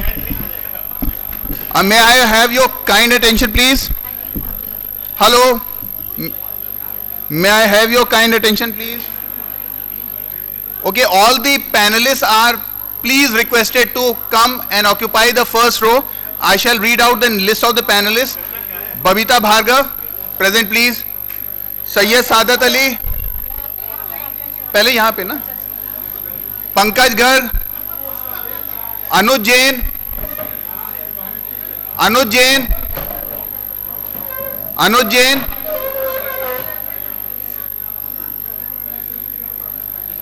Soni Saran Singh, Soni Saran Singh, Soni Saran Singh, please occupy the.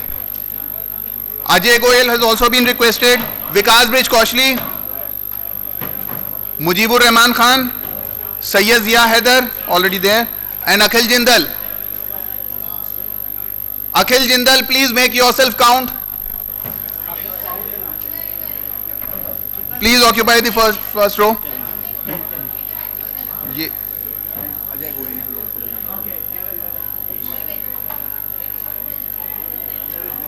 उसका वो बनाना होगा.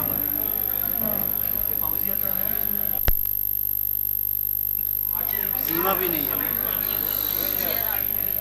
क्या? अजय गोयल है? Ajay Goyal. Ajay Goyal. Ajay.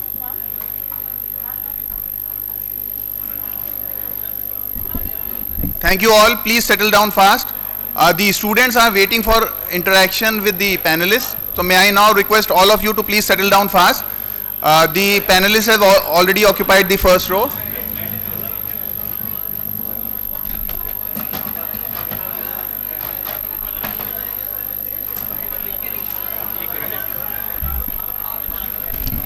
Please pay attention. I think you still require a teacher to make you sit, right? Please, please occupy your seats. Please have a seat.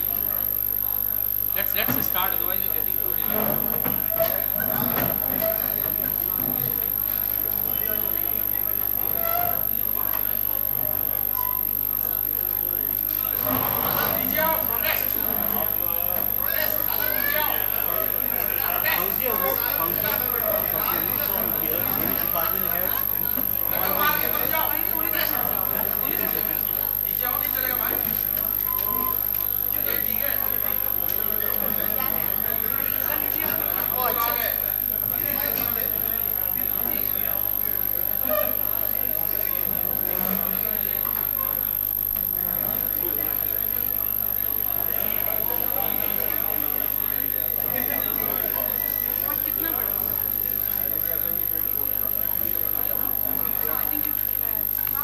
Pravesh, somewhere when you start the student this thing. That is, yeah. हाँ तुम्हारा नाम कहाँ है ऐसे मुझे तो हमने 2 बार नहीं कराया था लेकिन अभी आपको 5 मिनट में कॉल करती हूँ robo Okay. they want to give some few minutes and some talk Okay. so somewhere in between After after the engineering session and before the children's session okay. you could call them What is your Robo Club? Robo Club Robo Club the one who put the stall outside students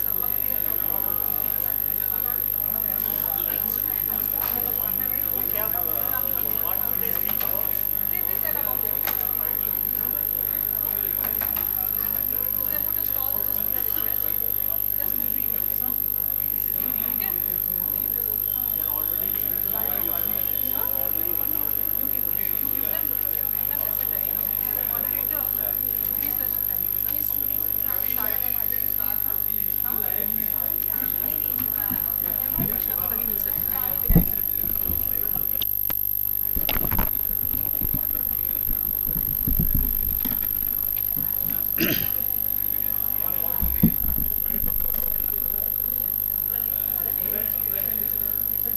Seema?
ऐसे रखो सीधे रखो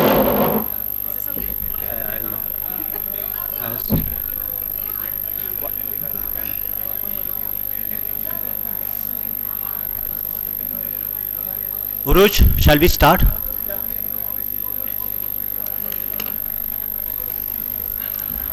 May I have your attention, please? Okay. Separation from friends is like a form of death, and reunion with friends is like a taste of heaven. Isn't it great to be here in this reunion heaven? Isn't it great to be here? Yes, indeed. Honorable Principal Sufyan Beg, panelists, students, volunteers, family members, and my dear friends and batchmates. Assalamu alaikum, good morning, namaskar. Thank you for being here and supporting us in this glorious event. It's a great honor to be here in this great institution with an amazing group of people after 25 long years. My name is Pravesh Hassan, alumnus of Mechanical Engineering. I hail from Kerala.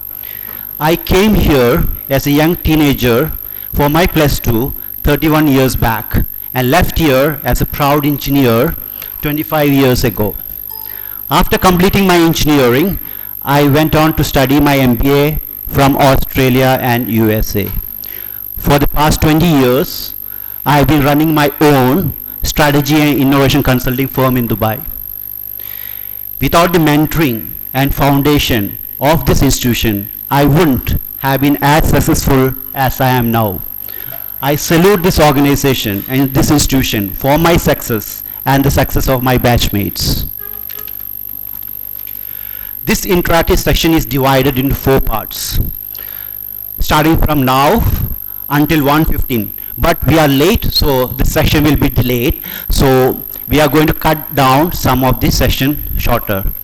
In the first part of the session, there will be a presentation of AMU Engineers Trust Activities, a trust formed by the alumni of 1991 batch and which has done some fantastic work during the last 1 year.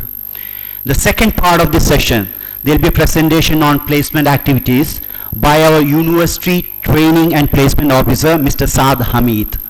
The third part of this session, there will be a panel discussion on life after engineering, followed by a Q&A session. This is the most important session, especially focused on the students of this university. Some of our accomplished alumni who holds very important positions in reputed organization or across the world will be our panelists. Students are requested to actively engage in the panel discussion and pick the brains of the panelists.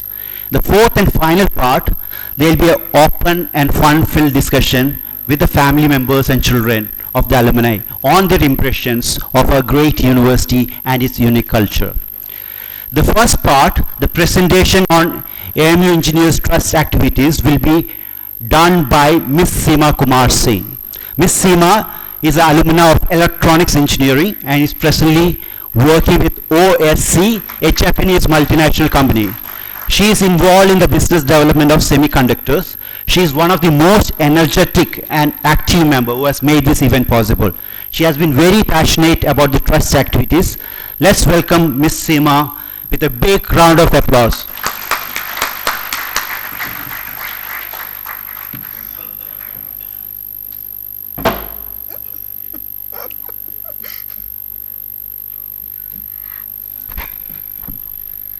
अस्सलाम वालेकुम, नमस्ते। शुक्रिया प्रवीश ने मेरे बारे में बहुत कुछ कहा, बट कुछ राज की बात है कि प्रवीश ने इस ट्रस्ट के लिए बहुत काम किया है और सिल्वर जुबली के लिए, प्लस इसमें पंकज गर का भी बहुत बड़ा हाथ है ट्रस्ट की एक्टिविटीज़ के लिए। Friends, it gives me immense pleasure to welcome you all, and I would like to convey a big thank you for attending this event. I am pleased to share with you about AMUET. Building an institution of social trust is all about building individual trust. AMUET, Aligarh Muslim University Engineers Trust. एक कोशिश करने वालों की हार नहीं होती, लहरों से डरकर नौका पार नहीं होती, कोशिश करने वालों की हार नहीं होती। नन्ही चींटी जब दाना लेकर चलती है, चढ़ती दीवारों पर 100 बार फिसलती है, मन का विश्वास रंगों में साहस भरता है, चढ़कर गिरना, गिरकर चढ़ना ना अखरता है, आखिर उसकी मेहनत बेकार नहीं होती, कोशिश करने वालों की हार नहीं होती। AMUET is a registered public charitable trust established in 2015, founded by students of 1991 batch of ZHCET. The trust fulfills its objectives irrespective of gender, caste, creed, or religion. We at AMUET believe in the philosophy of social development through transparency, togetherness, and trust.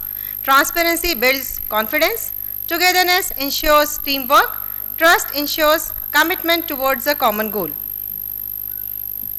Mission: rendering a helping hand through innovative social programs. Vision: a just and compassionate society. Integrity: always be trustworthy. Equality: understanding social needs with eyes of equality without prejudice. Transparency in processes and to all stakeholders. Excellence in whatever we do. Innovative social programs that create excellent value.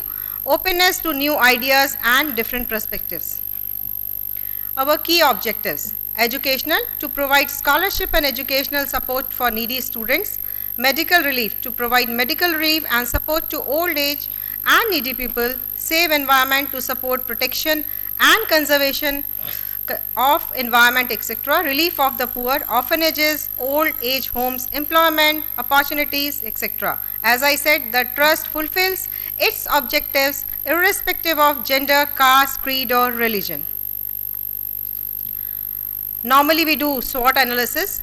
So our key strengths: motivation and support from members, initiative and involvement of trustees, cohesive, committed and dedicated team, ethical practices, financial and operational transparency, record keeping, internal control on finances and operations, proper audit and regular financial reporting. Our founder trustees, Fauzia Tarannum, Chairperson, Umar Farooq, Vice Chairperson, Ashwani Sharma, Secretary, Vikas Brij Kaushle, Joint Secretary, Seema Kumar Singh, that's me, Treasurer, Pankaj Garg, Advisor, and founder of our trust.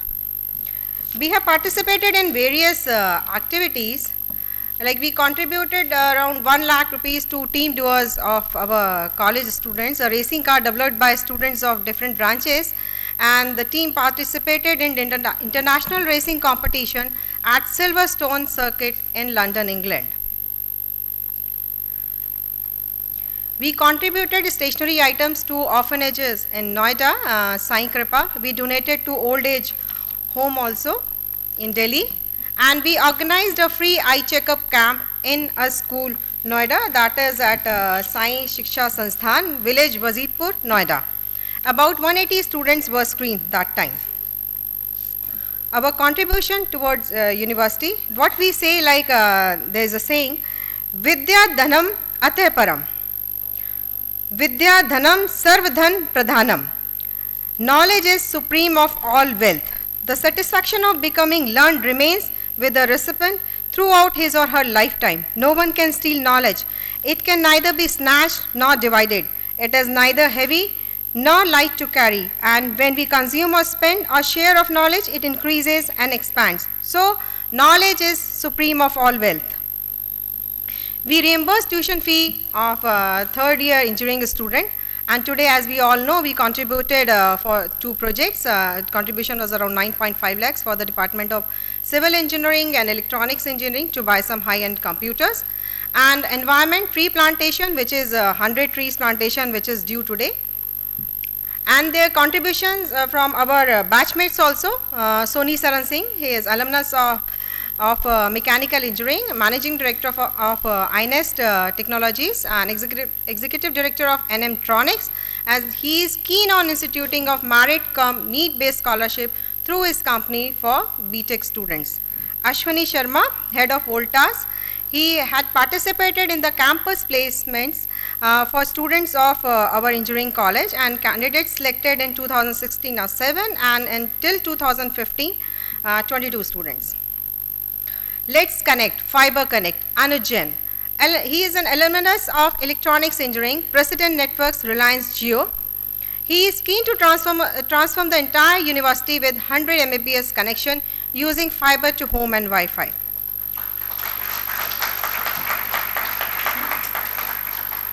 Our future plans, 2017, we have set some targets for ourselves. So as an organizational activities, we do not have website as of today. So website formation is our one of the target.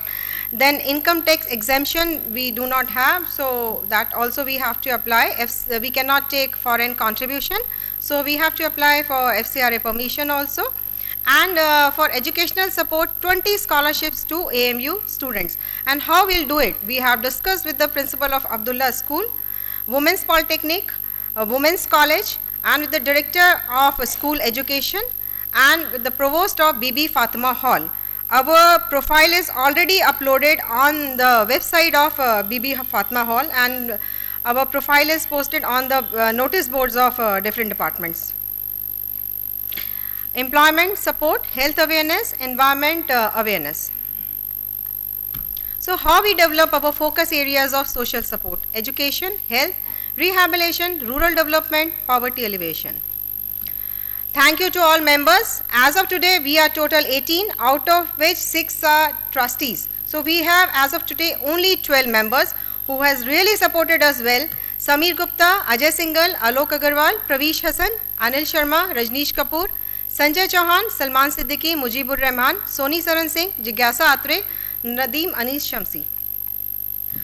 So आप लोगों से गुजारिश है, please join hands, together we can change. You can join as a volunteer in our social programs, donate to our fund, sponsor a needy student, support our trust activities, live a purposeful life. We make a living by what we get, but we make a life by what we give. So request to all, let's all stay connected to our alma mater. The college has given us not only the degree, but shaped our lives. It made us capable, go ahead, meet our challenging paths with strength, and lead a life of purpose and happiness. As the age-old wisdom says, giving is the secret of abundance.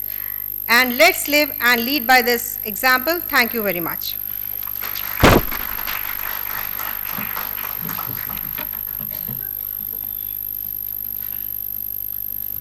Thank you, Seema, for that great presentation on trust activities. Thank you, alumni, for your confidence and contribution to our trust. It's often said that the deepest joy in life is experienced through sincere and selfless contribution.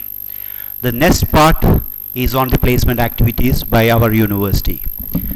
Placements and trainings are extremely valuable to our students, both in terms of academic performance and their employability skills. Today, our university placement officer, Mr. Saad Hamid, is going to talk about the role of their office in assisting students in placements and trainings. Mr. Saad has been involved in the placements for the last several years. Let's welcome Mr. Saad with a big round of applause.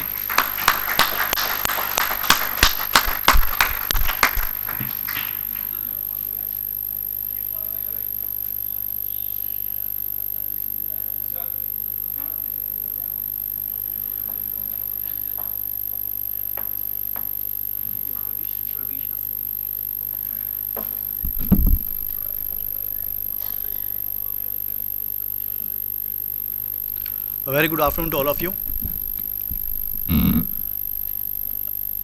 The organizing committee of this Silver Jubilee reunion of 1991 batch, guests and panelists on the dais, Mr. Pravesh, the moderator of the session, and my dear seniors.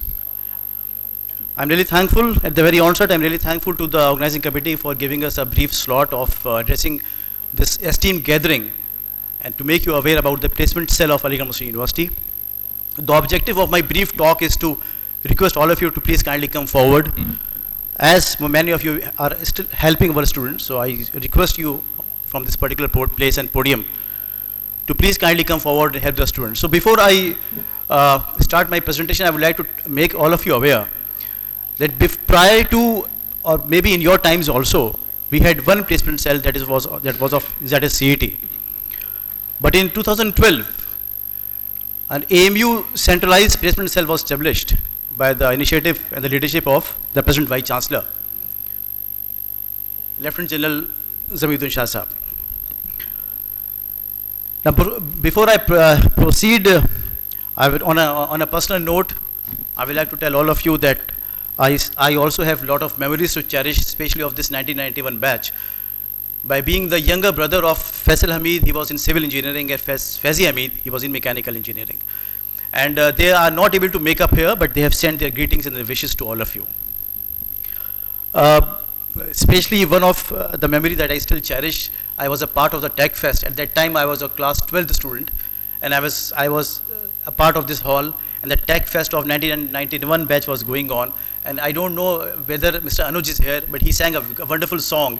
He's here on Zindagi ke safar mein guzar jate hain jo maqam.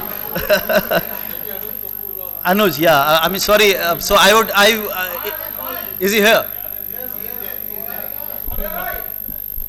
So Anuj bhai, so I would like to tell Anuj bhai that bahut se maqam dobara aate hain aur mashallah phir aa gaya. So it's my honor to address this wonderful gathering. Though I appear to be white, but I'm 2 years junior to all of you. Now, moving over to the next slide. Ladies and gentlemen, the objective of the TPO is we look after the campus and off-campus placements and coordinates with the respective departmental TPOs regarding the placement and placement-related activities. Now, when we talk about coordinate with the, please, the same slide. Now, when we talk about coordinates with the respective departmental TPOs, let me tell all of you that we have got around 55 TPOs in the respective departments. I am working here as Central Placement Officer. We have got 55 TPOs working in the respective departments, be it statistics, economics, industrial chemistry, English even, or even history, geography. So we have got a very diversified placement setup of Aligarh Muslim University. So our objective is to manage all these placement act. Now our key functions, we disseminate the information in the respective departments of the university. We organize job awareness related workshops, seminars, guest lectures, HR meets. Let me tell you that we have initiated HR meet from the last academic session only. I joined this university 4.5 years back only. We have organized job fairs and we are going to do this year also. The third point, again very important, because some of my seniors were discussing on the same issue. Let me tell all of you that we keep on organizing placement training workshops, which primarily includes GDs, mock GDs, interviews, CV writing sessions, and the objective is to ensure maximum conversions. Continued, like we also run various career forums. The initiative is the students are provided with career counseling, job training, and exposure to the guest lectures and extracurricular activities.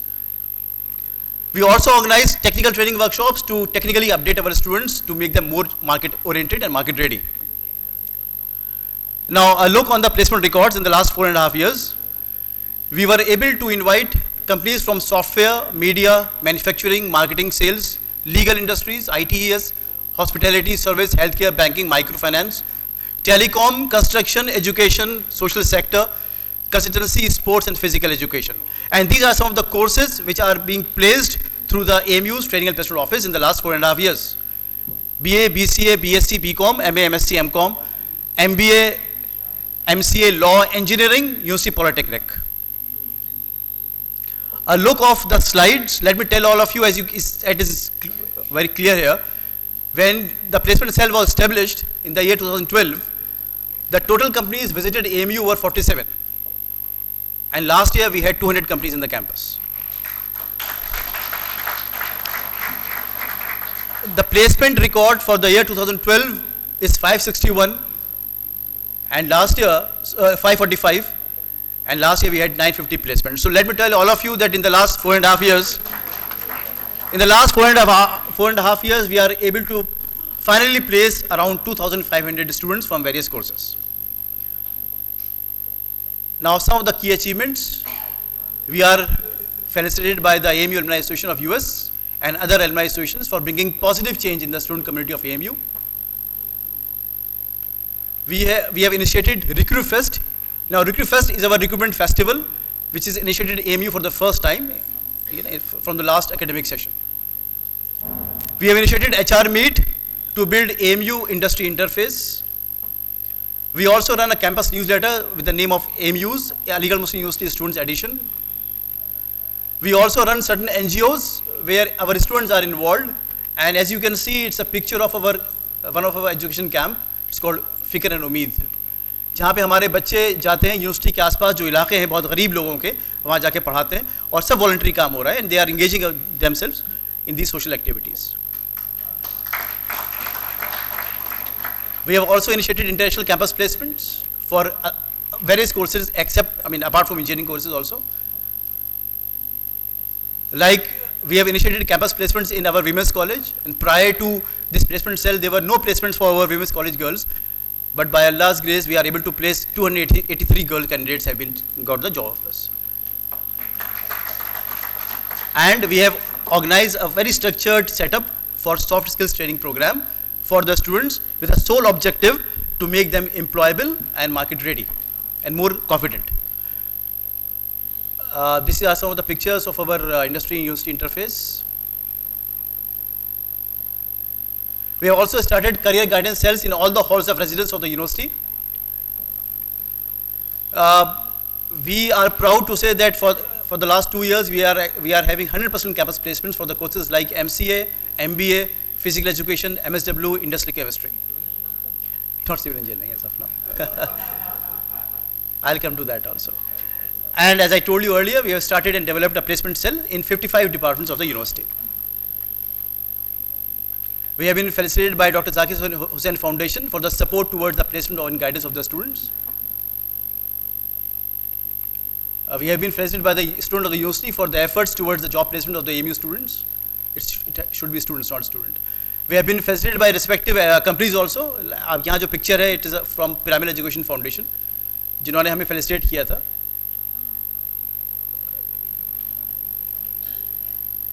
some of the pics of our various campus placements.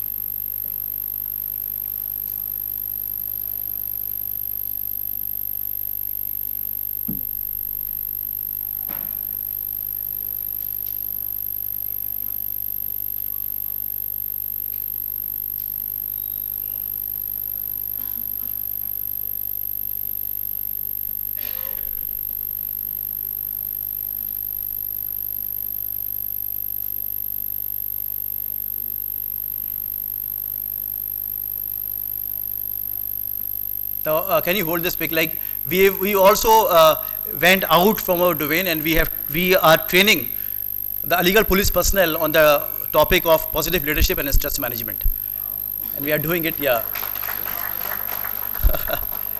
Some of the pics from our latest HR meet held recently in the month of November. Now, let me tell you all of you, because sometimes it's really difficult for all of you to travel to AMU and to recruit the students. So just for your kind information, the facilities that we offer are, we have Skype and video conferencing facilities. So if at all you plan to recruit our students, you don't need to travel all the way to Aligarh. You can always take interviews through Skype and video conferencing at the same time. We have got computer labs for online testing also. Auditorium with audio-visual facilities. We have got 5 big auditoriums in the university. Now, though we have around 350 courses in the campus, but I request you, these are our focus areas. I am here especially for these courses, BTech, BE. As all of you are aware, we have got BTech in the area of mechanical engineering, like chemical, electrical, electronics, computers. Now, BE, diploma engineering. Let me tell you all of you that UC Polytechnic students are technically very, very strong. So, and there are around 50% of students of UC Polytechnic who wants to go for a job rather than higher studies. So, if at all you plan, any time you planned any kind of campus drive in the campus, for the technical profiles, kindly consider our UC Polytechnic students also. Industrial chemistry, MBA, we have full-fledged Faculty of Management Studies. MCA, we have got Department of Computer Science. MFC is Master of Finance and Control. It's a hardcore 2 years master's program in finance and accounts. In the last but not the least, MSc Statistics and Operations Research. So these are the areas which are in my priority right now, and I am looking forward to ensure 100% placements in all these areas. Now, can we go? Now, these are my details, but my volunteers will distribute my visiting cards. मेरे visiting cards पे मेरी details सब कुछ available है, और मेरे volunteers भी यहाँ मौजूद हैं. They will interact with all of you. They are here till lunch. Though I had very, very limited time, and I was told that because it's a kind of reunion, so I won't take much of your time. But I'm again thankful to the organizing committee for giving me a slot to interact with this audience.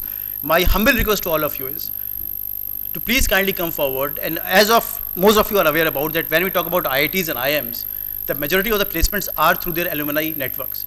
So please kindly, you had been helping us, but I again request you to please kindly come forward. And what do, like in terms of campus placements, in terms of internships, projects, industrial visits, and mentoring and guidance. In whatever capacity you can help, please kindly come forward and help a matter. With these requests and with these words, I'm again thankful to all of you for being here, and I really appreciate your stress management for bearing me so patiently. Thank you very much. My students are here because after this panel discussion, the students from Faculty of Management and Engineering, they are here with certain queries. So thank you all of you. Thank you very much. Thank you.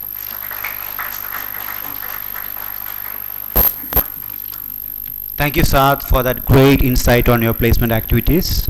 Alumni, please help students find their placements. The next part is the panel discussion, and which is the most important session of today. Panel discussions are important means of enhancing the knowledge through interaction with experts. Today we have gathered an outstanding range of panelists. The panel discussion will be moderated by Mr. Ashwini Sharma. Mr. Ashwini is an alumnus of mechanical engineering. He is presently working with Voltas in India in a very senior management position and overlooking the entire north of India. He is another active and passionate member who has made this event possible. Let's welcome Mr. Ashwini to moderate this panel discussion.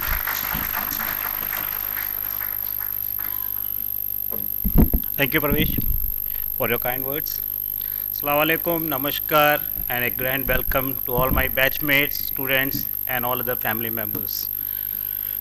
To start with this panel discussion, before I introduce you to all the eminent panelists, one line which comes to my mind when we were all 87-91 batch, Papa कहते हैं बड़ा नाम करेगा, famous Amir Khan and Juhi Chawla starrer.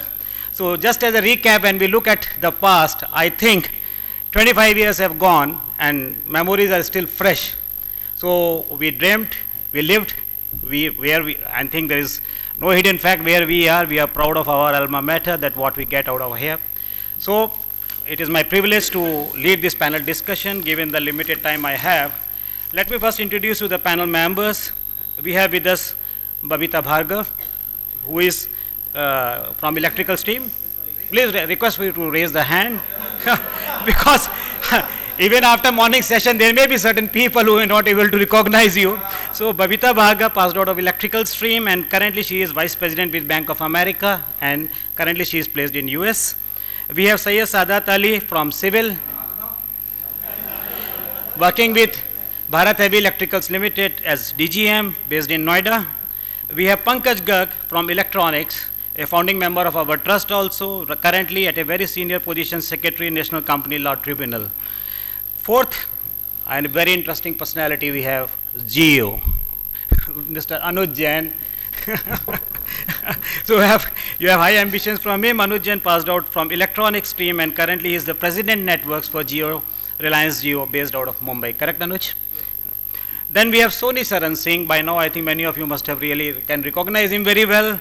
A great supporter of all our activities and he is Managing Director, iNest Technologies Managing Director. We have Captain SM Uruz Athar, Electronics Director, Naval Oceanology and Meteorology, Indian Navy. We have Vikas Braj Kaushali, Mechanical 91, entrepreneur. So you have by now you must have realized that we have very good mix of people who have achieved something great in the life. He has been an entrepreneur based in Aligarh. Then we have Mujibur Rahman, Mechanical Country Manager, Dutkut Tenant LLC, Saudi Arabia, based in Saudi Arabia. We have Syed Zia Haider, Chemical Front-End Development Manager, Shell, Bangalore. We have Akhil Jindal from Electrical, Group CFO, Wilson. And let me introduce Ajay Goyal.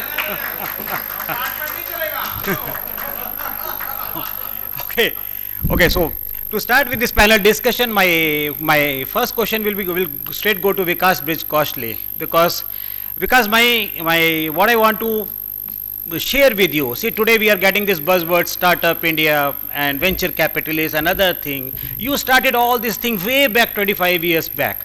I think you were much ahead of the time. And today you are a very successful entrepreneur.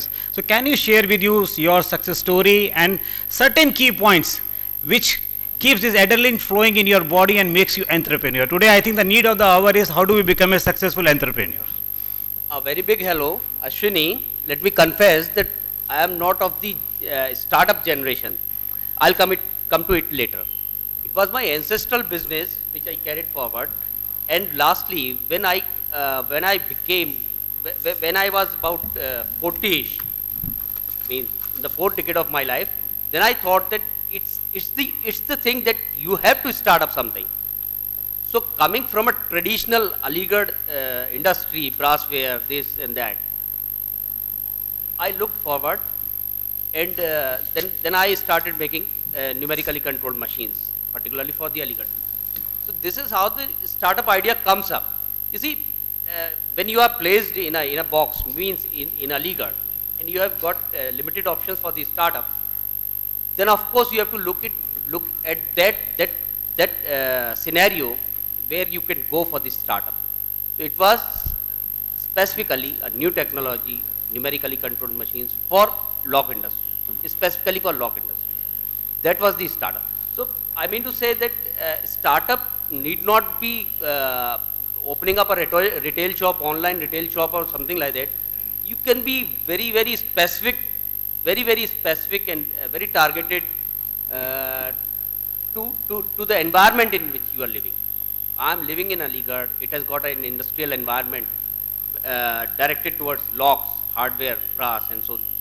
So you can go for that. But it's a great joy.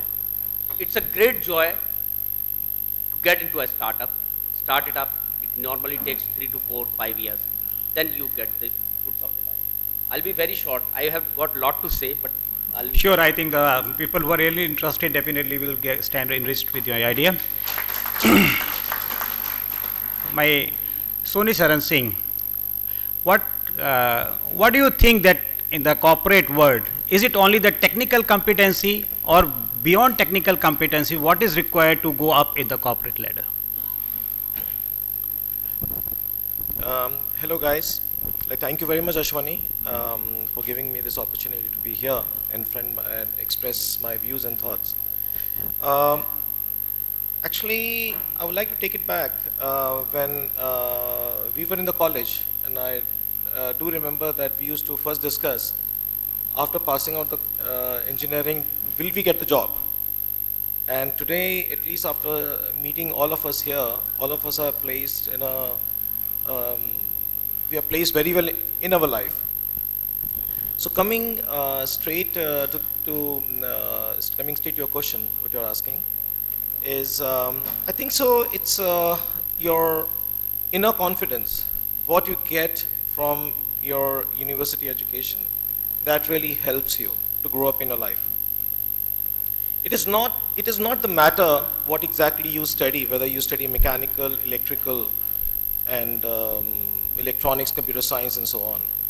Like, we are all sitting here, we all belong to a different domain in the society. And in the corporate world, moving up, I think so your confidence is the key important part that plays you to move up in your life. There can be numerous ways of expressing this confidence, but I think so I would like to give your confidence the highest rating. Thank you, Swani. Thank you. Jia. No, it has been it is a very always a dilemma that once you are passed out of the engineering, then further go for the studies or job for some time studies. What is the right mix? What is the learning cycle? Of course, the famous saying is learning will never stop. What is your view about it? That as a students, definitely the students who are sitting over will have this question: further studies or sometime job, then studies or continuous academic line. So this learning curve of our life in last 25 years, you had pretty much good experience about it. So what is your take out of it, that learning vis-a-vis the job, how do we make a balance out of it basically? Is there any way that we keep on learning? In what way, innovative way we keep on learning in our professional life cycle? सबसे पहले तो मैं ये आप सब लोगों से कहूँ कि इतना खामोश और इतना सोबर ऑडियंस इस असेंबली हॉल में मुझे नहीं मिला, क्योंकि हाँ शांत है, काफ़ी शांत है, क्योंकि 25 साल पहले जब हम लोगों ने टेक फेस्ट कराया था तो हैदर यहाँ पे डांस कर रहे थे और मैं कंपेयर कर रहा था, कुछ लोग यहाँ पे ड्रम बजा रहे थे, तो thanks a lot. Learning curve, definitely, I think the best thing is few quick anecdotes. मेरा कैरियर ऐसा रहा है कि मैं different companies में मैंने काम किया है, different sectors में काम किया है, और अपने sector में भी different fields में काम किया. मैं oil and gas का मेरा background है, और learning definitely does not. And obviously all of us start as engineers, and then if you look around here, none of us are actually real engineers anymore.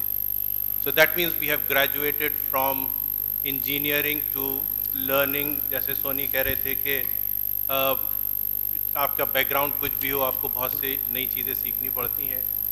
So definitely जो learning curve है, it will continue, and you have to adapt to the new challenges that would come to you. And if you really stop, then that would be the asymptote of your career. And if you want to continue to grow up, learning would never stop. And you have to go out of your comfort zone every time and every moment of your life practically. Thank you. Thank you. Akhil, being on the top of the corporate sector, my question to you would be that work-life balance. Now it's a very difficult word. Ruchita is also there. So work-life balance in the initial year of life and after 25 years, what is your take out of it? That how important it is, and how do we balance these two things? Aspiration, be going up, hungry for post, recognition, and then at the same time work-life balance.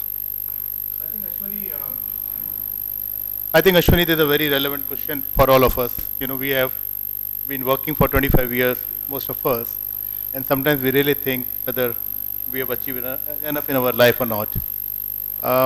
Clearly, there is no end to your aspiration. Absolutely right. But at the same time, you know, we are all soldiers, and you know, Uruz will endorse my view. We are all foot soldiers. When we are given a responsibility, we just have to give our best on that. And I can tell you, you know, since you asked me that question, I had almost got this this attendance of mine cancelled last night. I was to take my last flight, but unfortunately there was work in my office, and the whole night we were in the office. But I was very committed to come in here, so took a first morning flight straight from the office, and I am here with you guys. No, so all that I'm trying to say, Ashwini, that ultimately what is important for us is a commitment. And this is what differentiates the success from failure, I would say. I always tell my people who go out for recruiting that while you're looking for capabilities, look for commitment. Perhaps you can buy the capabilities, perhaps you can identify the capabilities, but you cannot buy the commitment. And it's ultimately, you know, this is what makes you deliver the best results for yourself, for your organization, for your family. And commitment is not just an individual activity. It becomes a cumulative activity then. When a leader is committed, the whole team becomes committed.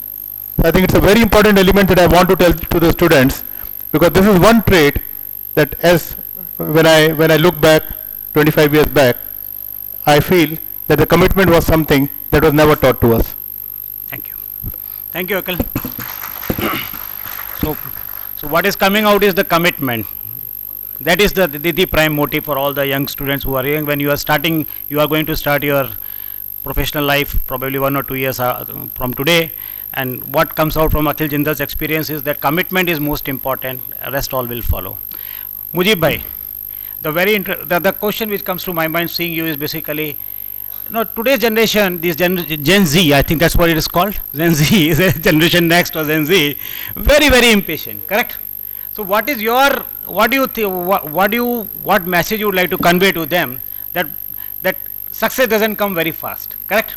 So what message you would like to share with you, your experience in life for last 25 years, that they should be impatient about what and they should be patient about what? Thank you. Actually, I'm the one of the luckiest one which got selected from the campus interview from the college 25 years before. We worked in one of the company here in Rudrapur, okay, where actually I was really impatient because I was far from Delhi, and I used to, I was at that time having interest to go overseas as I am working in Saudi Arabia.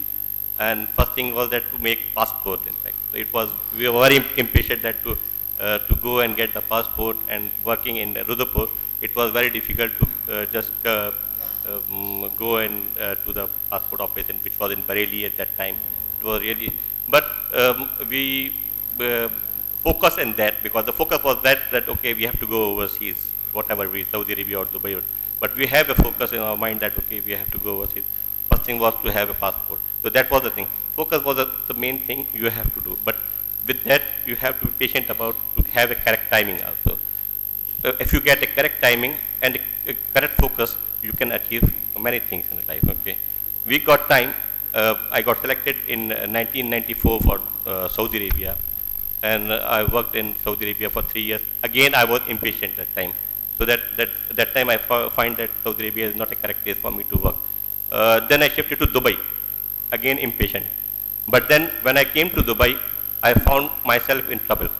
Okay, because in Saudi Arabia I was very settled, but in Dubai is being a quite professional country, and where there's a lot of competition is there. So there I found myself in trouble, and then I found that no, every time rushing up is not necessary. You have to be patient enough. There I settled down. Okay, whatever company I got selected, there I patiently worked for several years, and then I choose another company, which was in 2000. Since 2000, I'm working with single company and growing slowly with that company. So that focus is there. I'm having confidence in the company. I'm gaining confidence of my colleagues in the company, and that's how the gradual success is coming in life. So patience is important with focus, and you have to perform. Performance is also very important. If you are performing, if you are having focus with your work and have patience, you will grow, certainly grow in the company. Thank you. Thank you, Mujib. Babita, now next question to you from, you know, you are in US, and at a good part of your life you have been in US, you have seen the best of West and best of East. So the question is, I think you have seen the education system over there also, you have seen you have passed out from our college. So what does it take? What is the major difference where we should focus to improve upon, to take something new from that side, so that we go again to the international standards?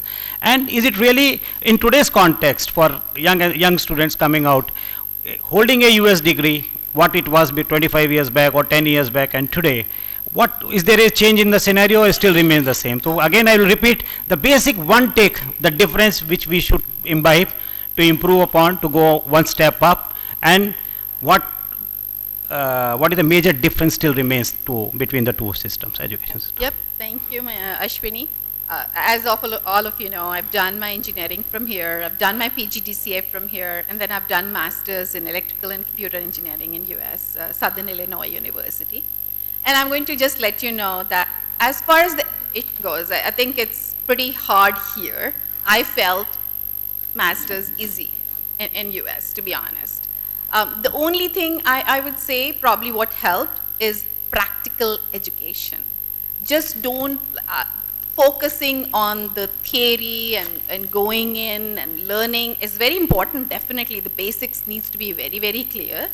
But practical education in going in and actually just utilizing what you've learned is very, very important. That's what I felt. Everyone has spoken about focus, commitment, and to me, I think I just answered his question, but I wanted to add one thing which I have felt has helped me a lot.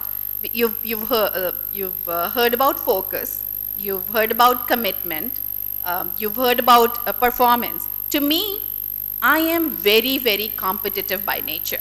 And if you are competitive, you need to learn how you can be self-confidence is very, very important. Self-containment is very, very important. But never ever be satisfied with what you have. Keep on looking, keep on learning, never ever. You definitely pat your shoulder, definitely applause what you've done, but make sure you always look ahead and just, as I said, never be satisfied with what you've done. Always look on to have more, learn more. And as far as the education goes, I think I told you, practically what you are learning, don't just cram what you are doing. Just think about it, how you can applied any subject to apply is very, very important. So success to me is all the words you've heard: commitment, focus. But to me, competition is very, very important. Thank you. Thank you, Babita. Sadat, my question to you would be, see, just now we had discussions about learning and challenges, commitment. Despite that, do you think that life is becoming monotonous after some time? If yes, what to do? If no, then is it the right path are we on? Yeah, thank you, Ashwini. Now the voice is clear? First of all, I would like to welcome my batchmates whom I am meeting after such a long time. And I would like to start by paying obeisance to the visionary who created this establishment more than 100 years ago, Sir Syed Ahmad Khan, without whom at least Saadat Ali would not have been here. And my few immediate close friends, I will not take their names, who are stars in the world today, they would also not have been where they are. And my friends who are stars in their own field, in the world of today, they know this. As Jagjeevan Ram had said in 1967 in a speech in Patna, that the misfortune of development of a country as a whole and my community as in particular is that after Sir Syed, another Sir Syed was not born. We are all, whatever we are, we may be, but our focus and vision is not on that path, on education. I will not say that, see, education is a system created by the Britishers. Sorry if I find me a bit any other type, but Britishers created the education system for their own needs. The point is, we as individual, everybody is as an individual. Education is a platform. Boys and girls, बेटे और बेटियों, मैं ऐसे कहूँगा जो यहाँ बच्चे हैं, बाकी तो मेरे colleagues हैं जहाँ बैठे हैं. ये platform है. Aligarh is a platform, and the ethos of Aligarh, if you imbibe, that is the half story done. I will tell one anecdote. I was doing a hydro project in Kashmir. It was a very interior place, around 15 years back. Interior, there was no air connectivity, and the road was at least 12 hours from Jammu. I met one guy. He also came to know that I am a Ligurian, so he was a Ligurian. A very short tenure Ligurian, only 2 years he had studied some course. And he said to me, I visit Aligarh once every year. You won't believe what his answer. I asked him, what is your urgency of going to Aligarh? Are you having some of your relatives or you are doing some project? And he was not a very lavish sort of a person. What I replied, I want to say now. He said, मैं अलीगढ़ देखने जाता हूँ. ये जो आशिकी का जज्बा है, जो शायरी है उसमें कहते हैं, this is the ethos of Aligarh. And if we are able to imbibe that, alhamdulillah, you guys, especially the students who are here, you are at a very good place. You keep focused on yourself. As I met some students in the morning, I think, I said to them that we were very unfocused. हम लोग तो civil engineering किए, sir Syed बाबा की दुआ से degree कर लिए, तो उसमें इवन और किसी का क्या योगदान है मैं नहीं जानता, अच्छे दोस्तों का, अच्छे संगत का, तो उस यानी दैट वाज आज के बच्चे तो they are very much focused and visioned. तो उनका जो वो है, keep it on track and make yourself a force to reckon with.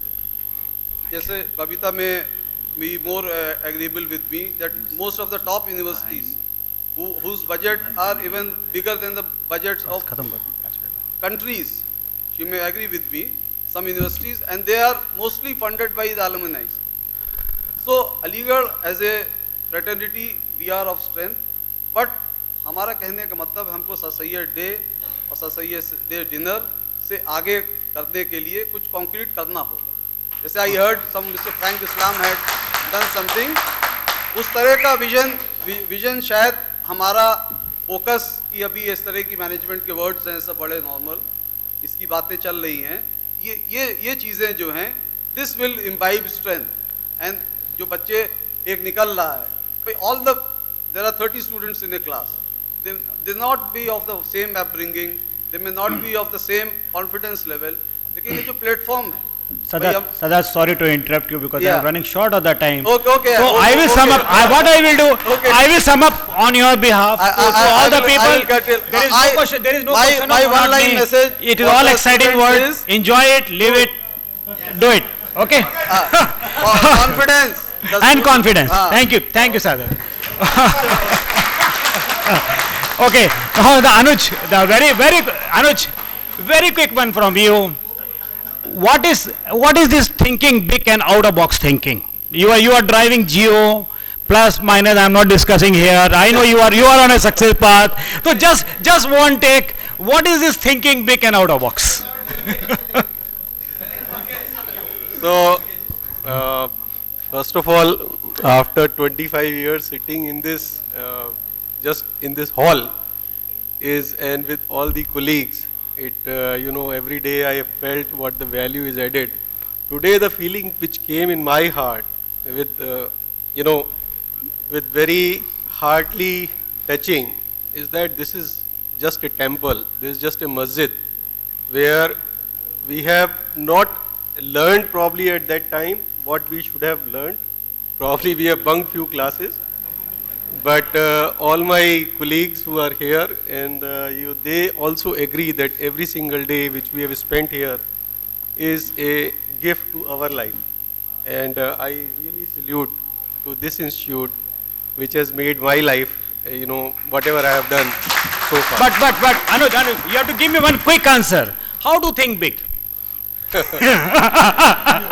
out of routine thinking. You just give me one big point. If you it's like if you dream it, then you can do it. Oh, fantastic. The first is dreaming. So first dream big, act big, and success is going to be yours. Great. Now Pankaj Garg, you have been a founding member of our trust. Great job done. Thank you very much for all of that. And about you, I would like to tell you that one thing we all know is the change is constant. Pankaj, I know him very well. After college, he started from Department of Telecommunication, and today he is the Secretary, Company Law Tribunal. It's right. It's a complete change of paradigm. If many of you may not know about Company Law Tribunal, in a short way, I can tell you today Tatas and Mistris are on his table.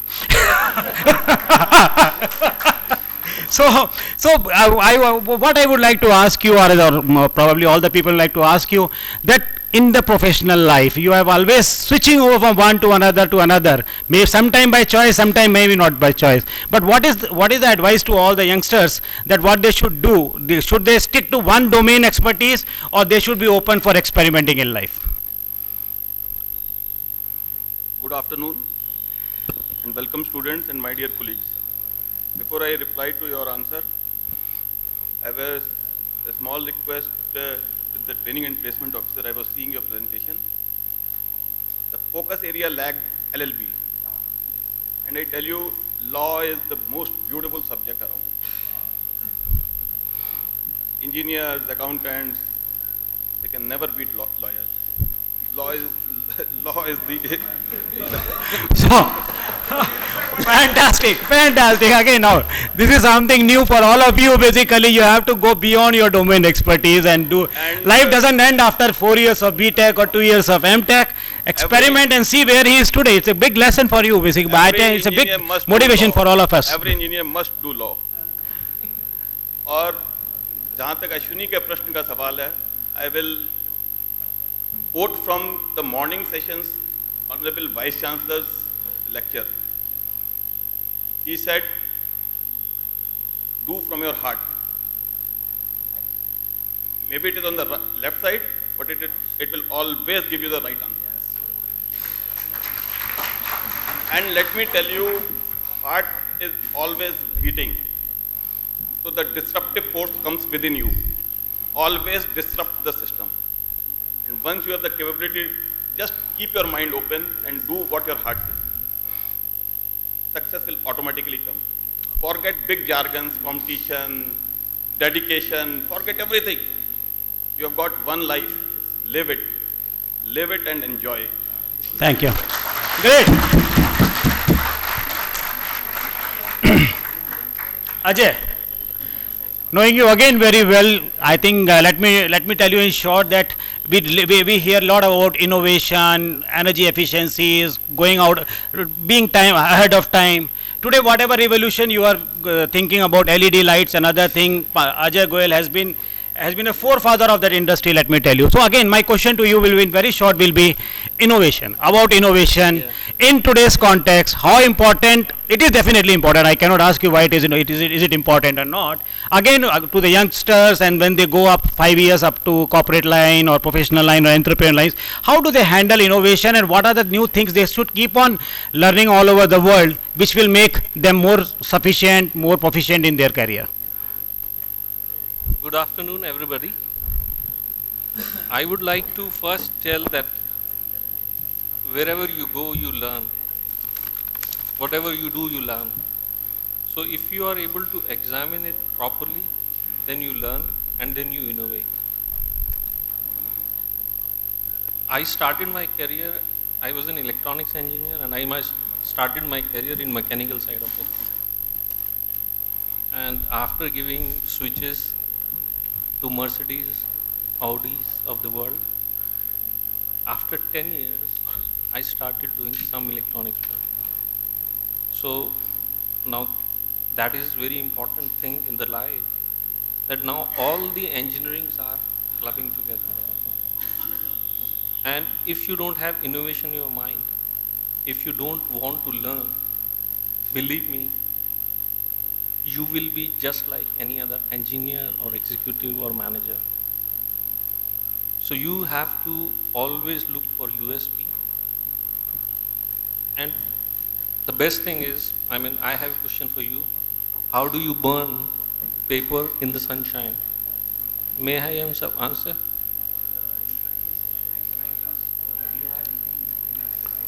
Right. Half answer, half. It's the focus. You have to focus. So if you have the focus and you want to learn, then you can innovate and then you can become the best in the world. Ashwini has said a lot of things about me. I was one of the engineers who worked in the LED side, and now LED is the only lighting technology in India, and I would encourage the university to go for the lighting engineering course. You know, I have been to various colleges, and what I see now, mechanical engineering and all those engineering, these are traditional engineering. So we have to look for something as an USP for the college. In India, there are only 3 institutes which are giving lighting engineering degrees. And lighting engineers are in demand throughout India, and their startup salary is 2 times than the normal engineer. So the brightest of idea can start nurturing from smallest of the things. So what I take it from Ajay Goyal is basically don't ignore any field. It may be a niche field, today may not be non-lucrative, but it may have a very high future. That's the eye you should have it when you are starting your career. Correct, Ajay? Thank you very much. Now the last, Uruz. Engineering, then armed forces, naval. I think you are master of team building, correct? So because in your current profession, what comes out, what is most important for success is the team building. So again, what I would like to ask you that, how do, once you are out of the college, it's more of the personal thinking, कि मैं वहाँ चला जाऊँ, मैं वहाँ चला जाऊँ, मैंने अपनी life में क्या किया, ये क्या किया. So in the initial first 5 years, and at the end of the day, after 25 years, you know whether we are in corporate world, what is being taught to again and again in the classroom or in the conference room is the team building. So what is the outtake you would like to give it to them, that how do they become a good team builder? Very important, which I feel. Just 1 or 2 takes, that how do they nurture this? 2 things. I am reminded of my time. It was January 1990. When I and one of my co-panelists, Anuj Jain, along with Rajiv Madnawat and Anil Kumar, we all went to the Air Force SSB Varanasi. And I think amongst the 4 of us who had gone to Varanasi, the only one who actually wanted to join these services didn't join. The 3 of us who were left behind were not very clear. Anyway, the 2 things that attracted me to the forces was, discipline, and the other one was a wrong reason. The wrong reason was I wanted to just get studies behind me. And unfortunately, in the armed forces, they make you study so much that now I have 4 postgraduate degrees in different subjects. So don't choose a field trying to escape something. That is one thing I have learned in life, because it comes back to you. Now, as far as team building is concerned, the biggest factor that I would emphasize on is trying to put yourself in someone else's shoes. When you are interacting with someone, try to understand what are his concerns and how he would respond to a particular stimuli from your side. That is one thing. And once you get that, you will know how to lead people. Now, military leadership is slightly different from the normal leadership, and that is what they test at SSB. You may be an Einstein, but they may not take you, not because Einsteins are not required. They may not be required if they do not have other qualities in the military, and that is essentially your ability to inspire people to probably follow you to eventual death. And that is what distinguishes military leadership from others. You should be able to inspire the people behind you to believe in you so that they may sacrifice their lives. And that is a big thing. And that is why when you saw Kargil, you saw the number of officers versus the soldiers who died. The ratio was far in favor of the officers, which means normally it is 1 officer for 25 soldiers. The ones who died was 1:6. That is what leadership is all about. So this is what I say. You put yourself in other people's shoes, and then only you can think of leading others. Thank you. Thank you, Uruj. So, thank you all the panelists. Now I leave the forum open to all the students and my other friends, other batchmates who are here. They are equally have much wider, very rich experience. So now the forum is open to all the young students. If they have anything in their mind after hearing all the people, that if anything, it's all yours.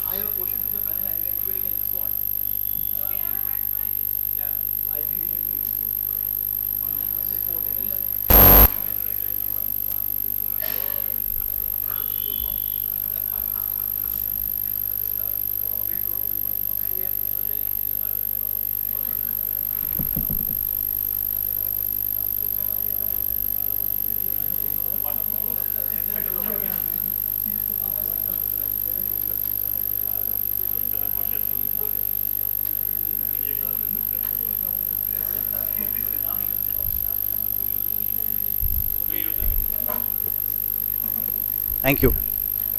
Well, my question to the panelists: suppose a young professional or a young BTech or a young student approaches you for a job. As an industry expert, what would you see in an ideal candidate? And how would you prioritize? Like, say for example, if anybody comes to you for an interview, somebody said commitment, somebody said focused approach, somebody said live your life to the fullest.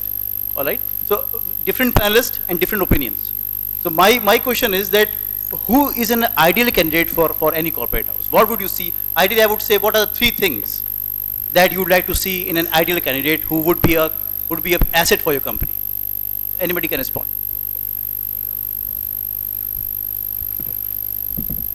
So I have been recruiting fresh engineers for our industry for a few years now. So what I tell my colleagues, that if I am sitting on the other side, I would not select myself.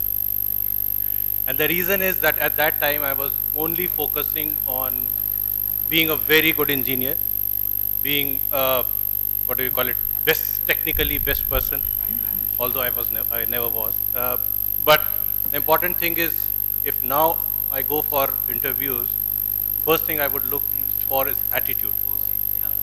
And there are ways every company would have for interviewers to gauge the attitude of the candidates.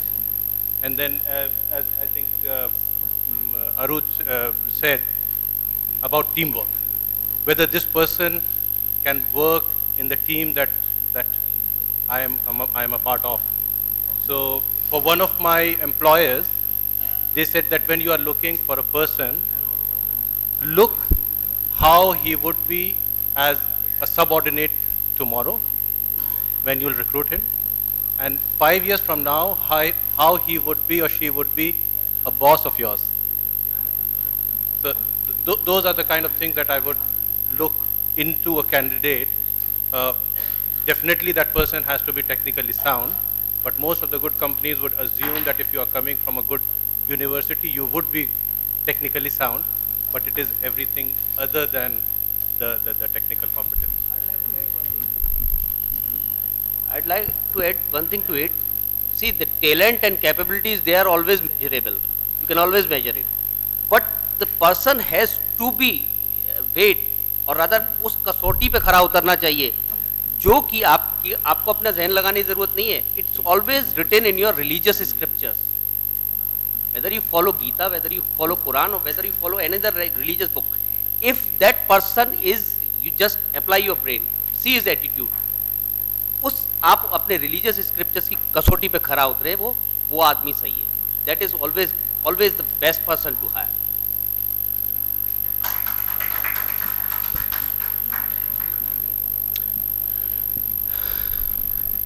I have time for 2 more questions.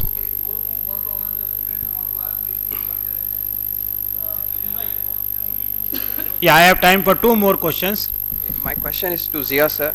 Sir, I'm doing petrochemical engineering. Sir, the question I face in the society is that, okay, you are doing from the oil and gas. It will end in just 10 or 20 years. First question is this. Another part of that is, how is working in Shell different from IOCL or ONGC? And the third is, after graduation, what opportunities do I have in the downstream? Thank you, sir. I mean, frankly speaking, I would like to answer that in person than boring up everybody else with petrochemical sectors details. But definitely working for a multinational is quite different from working for a national oil company, for example. And again, it is about leading things than doing everything yourself. And when you say leading things, it would include, as a lot of people said here, about teamwork, about finding the solution that is important for the industry, not that you find interesting.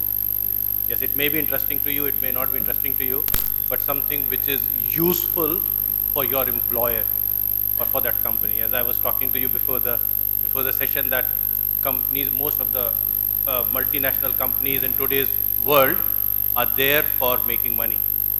So if you can contribute to their solutions to make money, that is what they are looking for. Last question, please. अस्सलाम वालेकुम.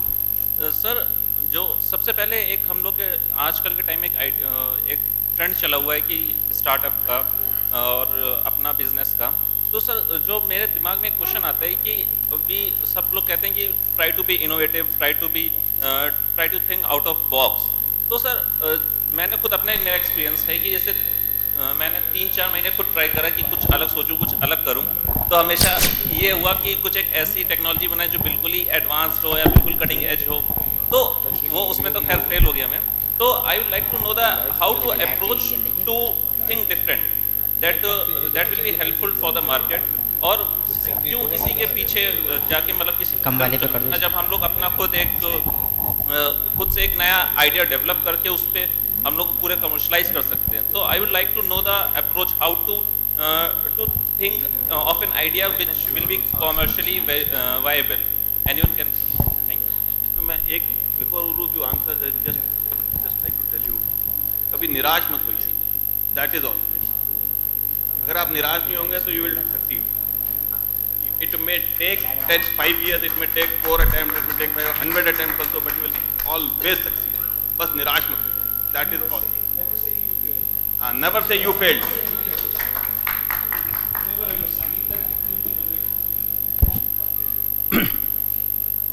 I think you have a question.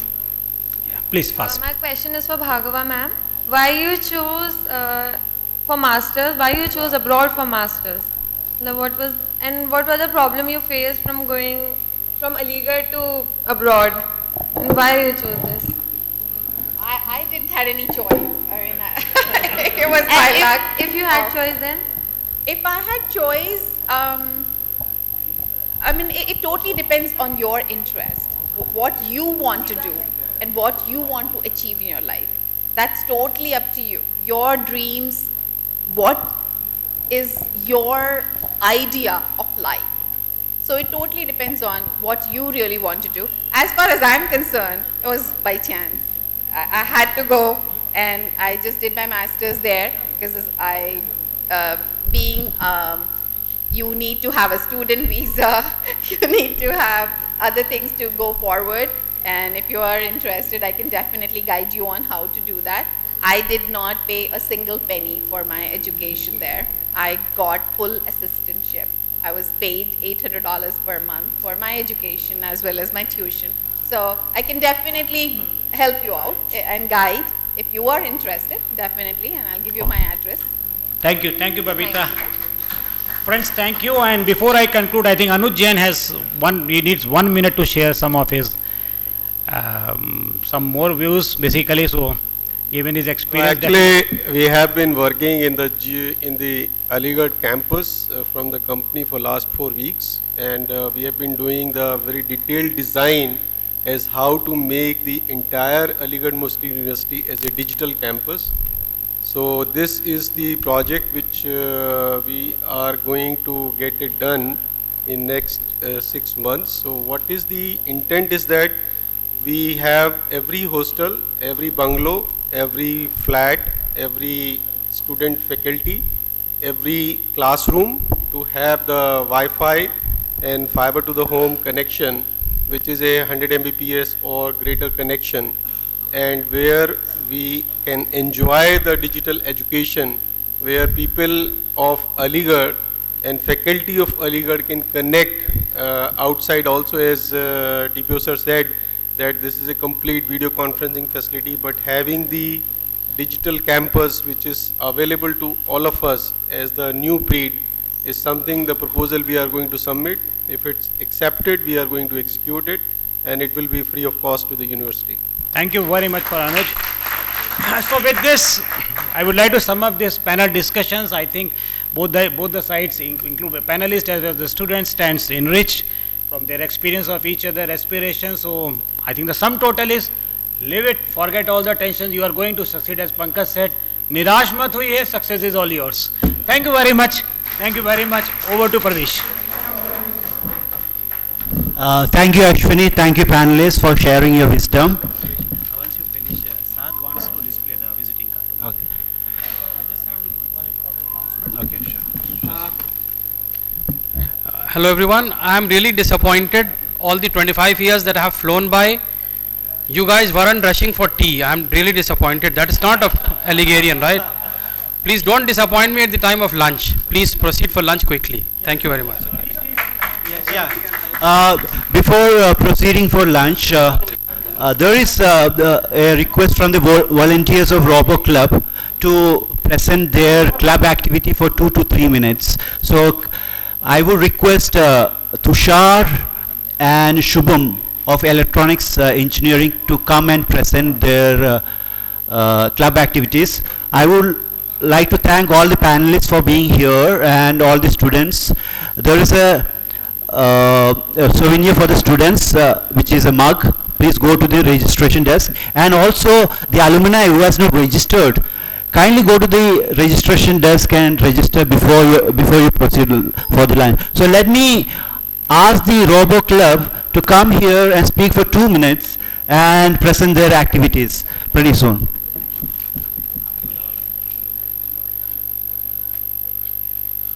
Thank you, sir, and a very good afternoon to all our beloved alumni. My name is Shubham Pathak, and I am pursuing my BTech in Electronics Engineering from ZHCET. And I also like to share that when I was in 8th class, then I was very much fascinated by a movie Robot. And as we all know that this movie was about robots, and since then I was wondering about robots and how these works and implemented physically, practically. So years after, I got admission in this renowned college of country, ZHCET, and came to know that there are a group of students who have worked on robots and making them and implement them practically. And so I finally found this great place, that is AMU Robo Club. AMU Robo Club is a student initiative to create sustainable innovation systems where a great exchange of information takes place. AMU Robo Club was founded in 2008 and it is a hub of all technical activities held at ZHCET.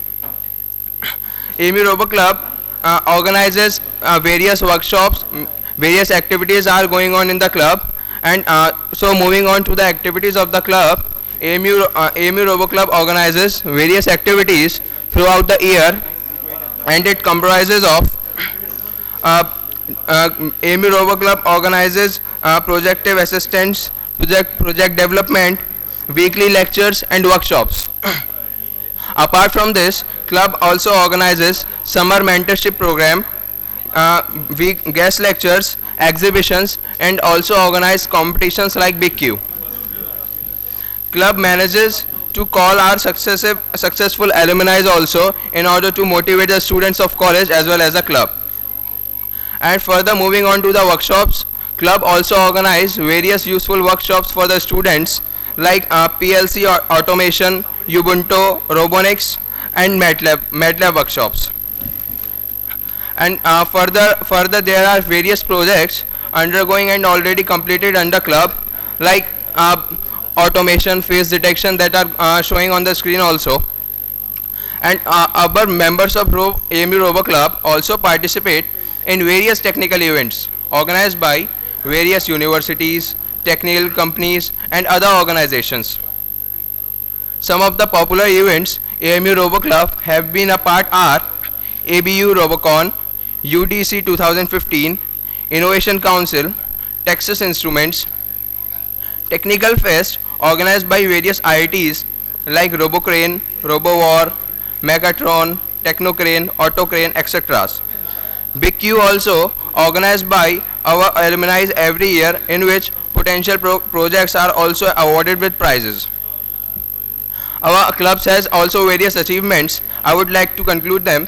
One of team of our club won the second prize in the most innovative category in UDC Design Challenge organized by ST Microelectronics in 2015, and this team won the cash prize of rupees 20,000, that is $1,000.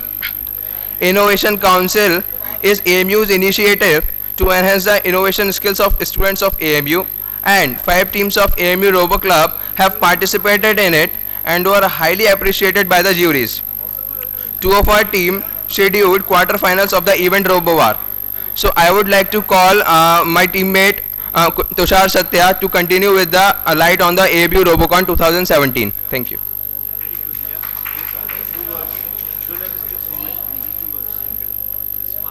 If everyone is moving forward together, then success takes care of itself. A very warm good afternoon to all of you. Robocon, the Asia Pacific Robot Contest or Asia Oceanic College Robot Competition, was founded in 2002 by Asia Pacific Broadcasting Union. In the competition, robots are manually built to complete and compile a task within a set period of time. This competition comes up with different challenging competitions annually. Robocon 2014 was held between 3rd and 5th March at Pune. The problem statement of the event required fabrication of 2 bots, 1 autonomous and 1 manual, which has to imitate a child and parent playing in a park. Our AMU Robo Club team participated in Robocon. Yes, our AMU Robo Club team participated in Robocon and got a 17th rank among 120 colleges by defeating teams like IIT Patna, IIT Hyderabad, BITS Pilani, and many more. Yes, then we participated in Robocon 2016, where we have to make another 2 bots which has to do a work of hybrid propeller based on clean energy mechanism. And now we are going to participate in Robocon 2017, which is scheduled to be held in Tokyo.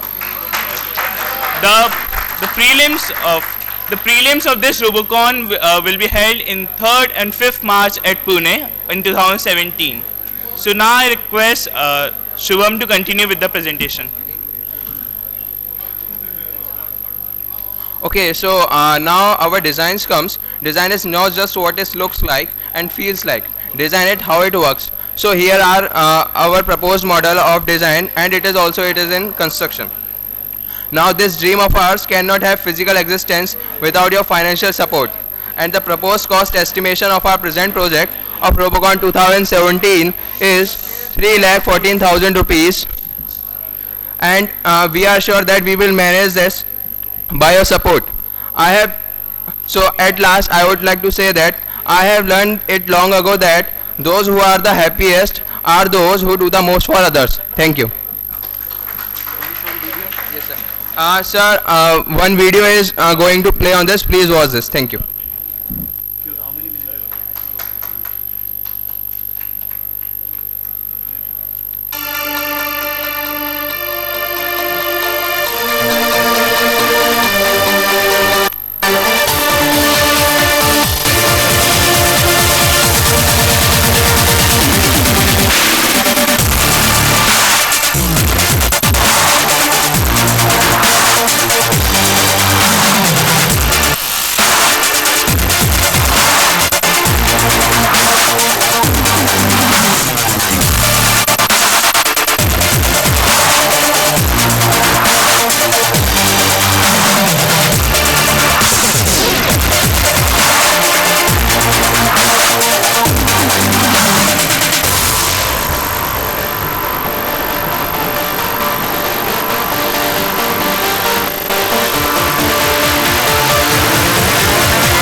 Thank you, Robot Club.